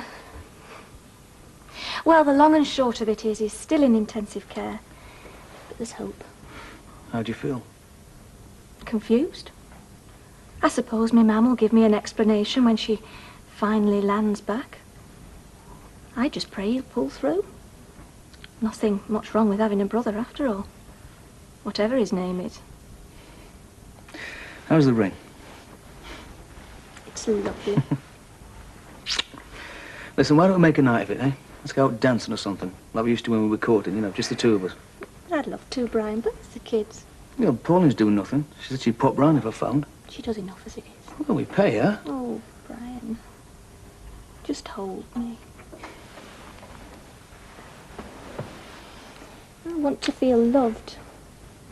I want to feel safe. Mum, I don't feel well. I've got a tummy ache. Well, it's too many cream cakes at Uncle Alf's, isn't it? And he's bigger than your tummy. They're not. Oh, come here. Come to Mummy. My bed's a bit of a mess. Oh, you're not being sick. A bit. Can I sleep in your bed? Well, I suppose you'll have to. I got no clean sheets. Anybody'd think beer drinking were going out of fashion. Where's Alec, Betty? Oh, he's gone to some nightclub talent spotting, yeah. I was hoping he might let me go a bit early. Hello, giving yourself a night off, are you? Have Mr. Sophie? Well, you've done some work on number 13. It must be like a palace inside. Oh, it is. Suits of armour, sunken baths, butler's pantry. That's right, we've got flunkies everywhere and we've got corgis by the score. Ah, you could get a grant, you know, home improvements and such. And all the strings, like. So, you know, if you want me to pull a few, I will. Yeah, well, I've already looked into it. We're getting a bit of brass towards roof insulation and that's it. Mind you, we might be starting guided tours, you know, well, not for a while yet, but you never know. You wouldn't mind if I crept off a bit early, would you? Oh, look, not another. I mean, Jack's nipped off on some errand. I know, but we're not exactly mobbed, are we? Oh, no, but I mean, it can change. Usually the last half hour gets a bit lively. Well, look, if I try to be back for 10:30. Oh, all right. Thanks, Betty. If ever you want a good turn. Go on, you'll have Alec arriving. Hey, and listen. No use me saying something daft like, look before you leap, is it? Not a lot, no. No. See you. Trada. You've done what? I've left him. I've left Graham. I've left my darling husband. Here I am. I'm yours, Mike. I'm all yours. Are you out of your mind? Look, I've told you, Linda. Whatever we had between us is finished. It's been good, Mike. Yeah, well, you can forget it now. Come on. I'm calling a cab, and you're going home. That's not what you said when I first started coming here. That's not what you said when your wife left you. Nor any of the other times. It's not what you said at all. You couldn't get enough of me. You are drunk. I am tired. You're going home. No. No. Mike. I want you. Please let me stay. Forget it. I saw the movie. Joan Crawford played it better. You lousy sod. Now, Linda, just stop it, will you? Let Don't go, be so you stupid. bloody- Stop it!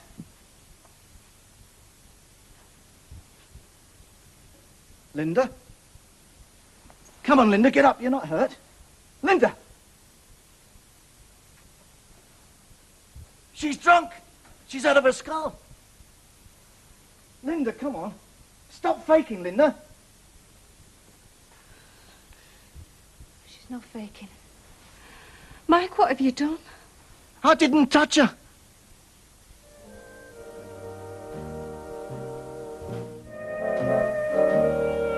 What have you done to her? I haven't done anything to her. She's drunk out of her skull. I was just trying to protect myself, that's all. I mean, look at her. You've seen enough drunks in your time, haven't you? Well, that's what she is. Let's get her onto the sofa. No, she was pretty well gone when she got here. Then she started helping herself. I told her to stop it and she went berserk. Yeah, well, she was in the Rovers this dinner time. Right, she's probably been on it all day then. And you sure it's just the booze? I mean, she's not been on pills or anything. No, it's just the booze. She as good as told me that before she started throwing the punches. Is her husband at home? Hey? Well, I don't know, do I? But anyway, I know Graham, he's a funny fella. It goes through the roof if he sees her in this state. So the best thing all round is to get her sobered up a bit. Enough to stand on her feet anyway. Is that hers? Yeah. Yeah, that's hers. But listen, anyway, I mean, what are we going to do about her? There's not a lot we can do. I mean, get her a wig. Give her lots of coffee, I suppose. All right, I'll get some on. Oh, Gloria, you will stay and help me out with her, won't you? Not exactly my strong point, this sort of caper. Yeah, I'll stay. Gloria, you're an angel. Yes, love. A sweet cherry and a bitter lemon, Betty, please. Well, hello, ladies. Out on your own, some are you? Well, we can hardly be out on our own when we're together, can we, Mr. Sutton? You're unescorted. That was what I was meaning. Well, maybe that's the way we prefer it. Mind you, the escort you've got these days, well, it'll be past his bedtime, all this, won't it? I beg your pardon. This old chap, Harry Ashton, you know, the one you've set on delivering your papers. I wouldn't say that Mr. Ashton was old, and he's not my escort either. I don't know where you get these ideas from. Ain't you, love? He's not, is he? Oh, well, there must be hope for me yet, then. Oh, no, I'm sorry, Mr. Sutton. I'm afraid there isn't any hope for you at all. We'll sit down. You know, I've noticed that before with Miss Riley. She can be very prickly. Anybody not knowing her can easily rub her up the wrong way. Yeah, I bet they could. Oh, Alec, I wasn't expecting you back. No, well, the turn I was supposed to be casting my eye over failed to materialise. Oh, honey. So has Gloria by the look of it. Well, she just had to nip out. Oh, yeah. Late night shopping, was it? A sick relative? Not sure exactly. Or would it have something to do with our diminutive Cockney Don Juan? No, don't answer that, Betty, on the grounds it could incriminate you. You're not cut out for lying. Did she give us any indication when we might expect her back? Well, she said she'd only be a minute or two. Good. Just another sip. Come on, it's only coffee. Well, I knew she could put it away. Never seen her in this state before, though. What do you expect? And some more. I came to tell him I'd left my husband for him. She doesn't know what she's saying. I know what I'm saying. I know what you said and all. Yeah, all right, Linda. Yeah, just drink your coffee, will you? I came and told him I'd left my husband. So he says I'm crazy. He tells me to get lost. Look, we've already had that performance, thanks very much. I don't think we want a replay, not right now. So is that what all this is about? No, it's what she thinks it's about. He said he loved me. He told me he loved me. She's hallucinating now. Well, that's all we need. Yeah, well, I'm not. Now, will you just tell me straight, Mike? How long has this been going on? What been going on? Right. No, just a minute. Gloria, please. You want the truth, do you? It'd make a nice change. Well, we have been seeing each other now and then, on and off. Only since his wife left him, because me, I felt sorry I told her it was all over. I swear to it, finito. Then she comes rolling in here with her bags packed saying she's going to move in. I say, oh, no, you're not. And then she goes for me. See? So please, Gloria, don't walk out on me. Not right now. I've left my husband. Everything. Now, you just listen, will you? You get away from me. Did you tell him where you were going? No, you couldn't have done, otherwise he'd have been here by now. So Graham knows nothing about this, yeah? Answer me, you stupid... Linda. Linda, does Graham know where you are? No. So you didn't tell him that you were leaving him? Well, she's not as stupid as all that. I'll go and make some more coffee. Pour it down her throat if necessary.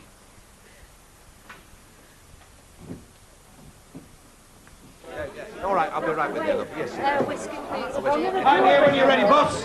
Jack, get round here and give us a hand. Come on. Boss me, man. Flipping night. Well done, that man. Self-sacrifice in the service of others. I'll have half a best bit in there, please. Just a few minutes, she said, did she? Well, I can't think what could have happened. Neither can I, but I look forward to finding out.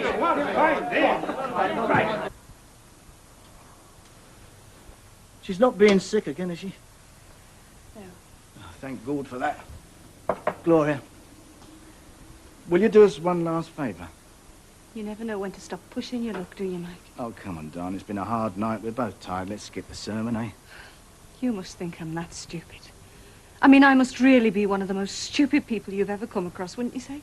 No. Well, I would. All right, if you won't do it for me, what about Linda? I mean, it's her marriage we're talking about here. Oh, of course we are. Yeah, we've got to get her home, get her in before Graham suspects anything. For her sake. Of course it is, yeah. I mean, let's face it, I can't go, can I? I mean, I can't pitch up on the doorstep with my arm round her to stop her falling headlong and say, "Oh, hello, Graham, I've just brought your wife back," can I? So you want me to? Yeah. Yeah, look, what you could say is you've been out on the town, you've had a few drinks, Linda had one too many, and you thought you'd take her home, eh? Ah, how you feeling? Don't you talk to me. Well, I won't for long, because we are going to get you home. Okay? Okay for you. We are going to get you a taxi, and Gloria is going to go with you. Yeah? Oh, please, Gloria. Yeah. Great. Now, listen. Don't say anything to Graham. You've been out for a drink. All you want to do is to go to bed and go to sleep, all right? You've got it all worked out, haven't you? Well, one of us needs to. And what are you in all this? Doing his dirty work for him? He'll only use you the same as he's used me, you know. Morning. Right. Well, you know what day it is today? It's the 29th of... Oh, you mean it's a leap year? No, it is day 1, year 0. What? It is the first day of a new regime. History is abolished, the slate wiped clean. We're going forward into the unknown. Ah. What's he on about? Well, Mr. Statham sold out his share of the recorder, so your dad's got to learn to work with some new people. New people, new opportunities, new horizons. You don't seem very worried about it. Not let them do the worrying. Oh, I'm sure they would if they could hear this. Listen, love, I'll tell you something. 25 years ago, I left university and I went into teaching for life. Ah, yes. Only it wasn't, because I left. Turned into a community development officer, which I also thought was for life. But that wasn't either. Right, so I end up editor of a free sheet, and suddenly, that isn't so cosy anymore. So, maybe nothing is. It's the age we live in. So, either I bow out gracefully, or I rise to the challenge. And you can't afford to bow out. Right, so I'm going in there swinging with both fists. And by the time I finish, that Clarion group are going to realise they've bitten off more than they bargained for.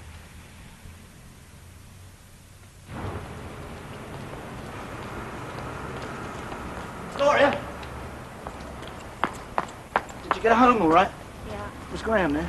Yes, he was, as a matter of fact. Oh, and? I said we've been for a drink. What, and Linda went along with that, did she? She hardly said anything. She went in, as far as I know, she went to bed. Oh, that is marvellous. Thanks a million. I don't know what I'd have done without you, but I'm a bit pushed now. I'll catch up with you later, all right? Cheers.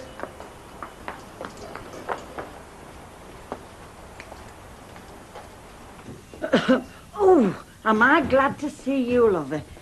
Is everything all right? Yeah, fine, thanks. No, I mean, last night. Oh, something came up, you know. Oh. Hey, you want to get your flak jacket on if you've got one? Pardon? There's folk are gunning for you, aren't they? I mean, not me, because I am your #1 fan. Take a tip. Beware of short, fat man with glasses on, will you? Gloria, Yes, Alec. do you mind if I ask you where you were yesterday evening when you were supposed to have been here behind the bar? I'm sorry I had to take an hour off. An hour? Well, I made it rather more than that, but let's not quibble. You do realise you left us seriously understaffed. If it hadn't been for Jack here, I don't think we'd have been able to cope. Yeah, but I didn't mind, Alec. Well, I did. Yes, I know. And I'm very much when one of my staff just walks out without so much as a by-your-leave, fails to return, and then apparently isn't bothered to offer an explanation. Oh, but she said she's sorry. I heard what she said, Betty. What I haven't heard is why she did it. And until I know that, how do I know she's not going to pull exactly the same stunt again tonight? Well, perhaps it's better if we just go now, then. Well, at least we'd know where we stood, wouldn't we? Right. All right, don't meet me at Fairport. Beth! Don't send a car to collect me. I'll struggle as best I can. I didn't expect you till later on. Oh, it's good to see you, love. It's Oh. good to see you and all, kiddo. How's the gang? Everybody happy? Fine, fine, yes. Yes, we're just getting everything ship-shape, you know, ready for opening. Here, let me take these for you. Thank you, love. Come along, Gloria. Get your coat off. We don't want Bet to think we've been slacking in her absence, do we? Of course we don't. Come on through. I want to hear all about this holiday. Alec, I bet you. Hi, love. Jack. Alec. Yeah. Come on.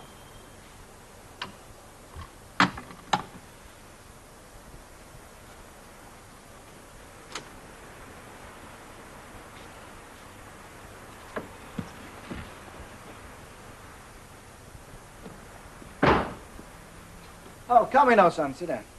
I rang the factory. They said you might be here. You anything for a bit of peace and quiet? Do you want a drink? No, not at all. Come to see me about the order, have you? No. Oh. I want you to tell me something, Mike, and I want you to be honest. Oh, yeah. Yeah, Linda came home late last night. Well, actually, it was the early hours. She'd had a few. She'd been out with that lady friend of yours, Gloria. Oh, yeah? Well, in fact, Gloria brought her home, which I thought was very considerate of her. Yeah, she's a nice girl, though. So why don't I believe a word of it? Well, you don't? No, I think she's seeing another fella. Linda, that is. Don't ask me why. It's just intuition. Nothing I can put my finger on. Well, why would Gloria want to get involved with something like that? Can't it be like she said, that they just went out for a drink together?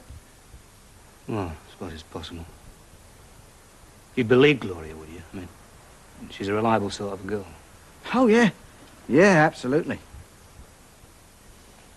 I tell you what, I will have that drink if you still offer it. Sure. Only if she is seeing somebody, I want to know about it. I want to meet the gentleman. And when I do, I can promise you he's not going to enjoy it.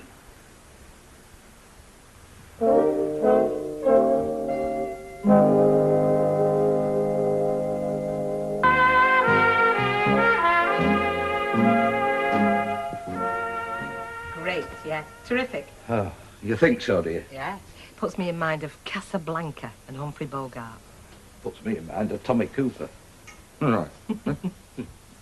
No, it's great. Yeah. Thanks. I knew you'd like it. Yeah. So, look, tell me more about this holiday. I mean, all I know so far is that it was sunny, except for 2 days when it rained, and you had to eat out a lot, because the food in the hotel wasn't up to much. Well, that's about it, really. Yeah, but, I mean, did you enjoy yourself? Did you have a good time? Well, it was a nice break. I had a ride on a camel. That's something you can't do round here. What about Stella Rigby? Yeah, she had a ride on a camel and all. No, I mean, did she spoil it for you? I warned you you'd be sick of her before you got through Manchester Airport. Well, you were wrong. We got on great. Now, I've told you, I enjoyed that flipping holiday. How many more times? I know you're saying that, Beth, but you don't seem as though you've enjoyed it. Well, have it your own way. Yes. Sorry to bother you, boss. The pilot's here. He wants paying. Yes, I'm right with you, Jack. You're all right, but you have a good time, eh? Oh, don't you start. Why? What about that? No, never mind, Jack. Just get behind the bar. Farming. Thank you.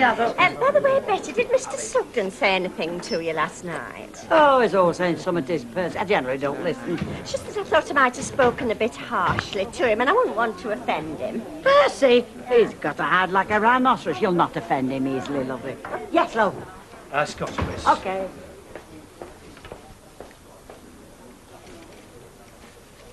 Good afternoon. Snoop? 66, love. Cheers. I was hoping I'd find Gloria here this lunchtime. Oh, well, you're in luck. It's over there in the corner. Cheers. Cheers, love.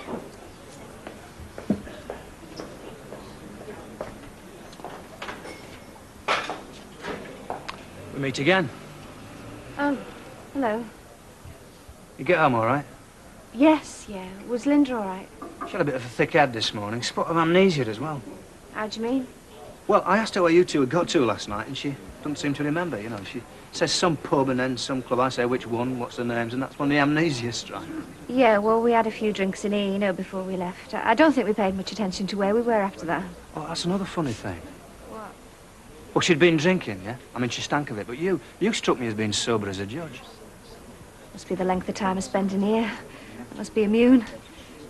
Look, Graham, I can't stand here talking. I've got work to do. Was there anything else you wanted to ask me? You didn't really go out for a drink with her last night, did you? I did, yes. It's all right, you can tell me. It's her life, she can do what she wants. I'm just curious, that's all.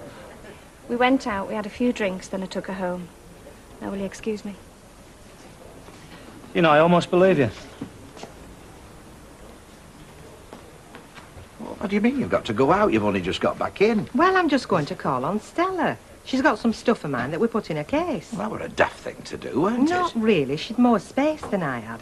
Alec, let's not have a row about it. Not on my first day back. No, not rowing. No, I mean, you go if you want to, though. Well, I shan't be long. All right. See you later.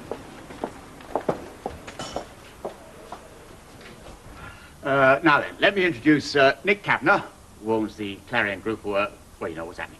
This is Ken Barlow.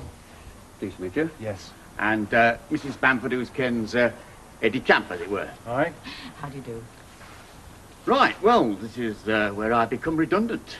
There's no doubt some folk think I've been for a long while.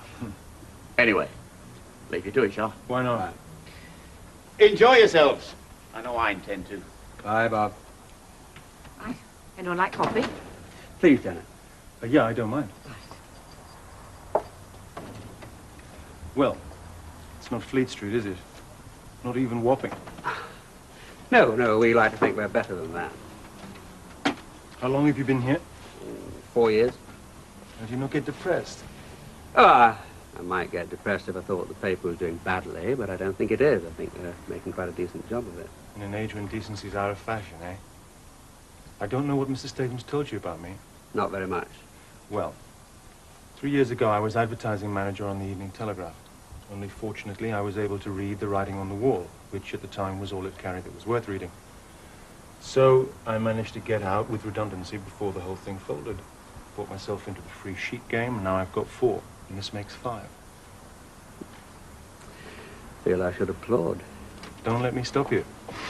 Right. Water's on. Do you take milk or sugar or anything? And neither, tar. And you don't mind if I ask you not to smoke, do you? Sorry. It's all right. Look, I put my cards on the table. I didn't exactly welcome this takeover. Nobody ever does. Nobody's happened. Fact of life. And my attitude is, let's try to work together, make a go of it. That's what it's all about. Yeah, but I mean, from your point of view, you own these other 4 papers outright. Whereas this one, I still have a 40% share. So how do you see me? As a problem, definitely. First of all, I thought, let's call in the heavies and have you dumped in the Manchester Ship Canal, but then I thought, no, hang on a minute, I can always do that later. Let's first of all see if we can't do like you say and make a go of it. So I'm reprieved. I think after 4 years in this place, you deserve to be. What you saw in here last night, well, it was the last thing in the world I'd want you mixed up with. You sure? Linda was way out of line coming over here the way she did, and I'm sorry. I'll say it however many times you like, I'm sorry you got involved. Well, I'm not. Eh? I think it's what I needed to bring me to my senses. Oh, come on, Don't, Gloria. Mike. Because the excuses won't work, not anymore. Not after the way I had my face pushed in it last night. Oh, and by the way, Linda's husband called in at the Rovers this dinner time. He did? Yes, apparently he doesn't believe this story about Linda and me having been out together. He called in here as well. What did you tell him? You don't have to worry. I carried on lying. Well, it's the only way, isn't it? I mean, if you both stick to the same story, The only then there's problem nothing... is, Mike, I despise myself for doing it. Oh, come on. I've already nearly lost my job through it.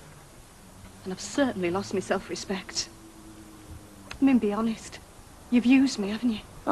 Every step of the way, you've used me. There is one thing I do know. I have spent money on you. And another thing I know is I never, ever made any promises. There was no commitment on either side. Not on your side, obviously. Look what happened last night. Well, I'm sorry it wasn't in anybody's book. It was unfortunate. But don't come in here giving me the betrayed woman performance because, quite honestly, Don, I've heard it from other people who have had more practice at it. Including that drunken slut last night, for one. I'm going. I don't want anything more to do with you, Mike. Not in a million years. That's your privilege, but why don't you admit to the real reason, eh? You're jealous. You're jealous I was seeing Linda the same time I was seeing you. You might be right.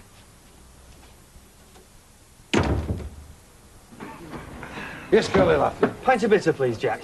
Right. Come in. I told you it was him. All right, Curly. Hiya. Do you want a drink? Go on, I'll have a pint with you. What about you, Sam? Yeah, I'll have half a lager, please. We just saw you turning in through the door, so we thought, right, we're going to nab you. Oh, what for now? Can I have another pint, please, Jack, and half a lager? Right. Well, the carpets are down, and I'm telling you, they look fab. So we can start that furniture shifting you was making rash promises about. Well, I've got lectures in the morning, but I'll be free by 5. That'll do nicely. Right. Cheers. And then imagine it, we're going to be in at last. That'd be great. Good, that. No parties. Oh, love it. Gloria's poorly, so I'm standing in for her. Thanks, Tell you what, Betty, I'm not letting my wife go to Morocco if that's what they come back looking like. Right. Now, before you say anything, I better tell you, I've already phoned Stella Wrigley earlier on. I wasn't prying, I was just wanting to make a few plans for tonight, a meal out and so on. I was told you weren't there and never had been. Now, I'm not checking up on you or anything, Bet, but I do feel I need some sort of explanation. Come on. What's going on? What is it? Sit down. Why? I've got some news. News? Bad news? Well, it must be bad news. What is it? I've been to the doctor's. Doctors? That's where I went this afternoon, when I told you I was going to Stella's. What is it? Well, I've already been once, the day before I went on holiday. Because I knew things were, well, not right. What do you mean, not right? Well, she took some tests. It could have been all sorts. Time of life, out.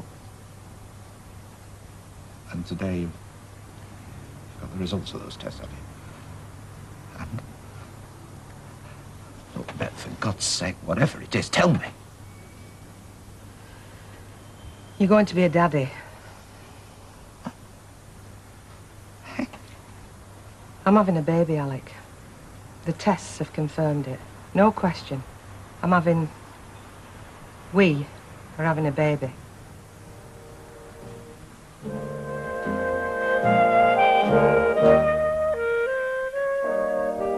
And the plot thickens at the same time tomorrow, 6:30. Plus is the place to be as the Comedy Hour kicks off next with a silver wedding anniversary and a few surprises in No Place Like Home.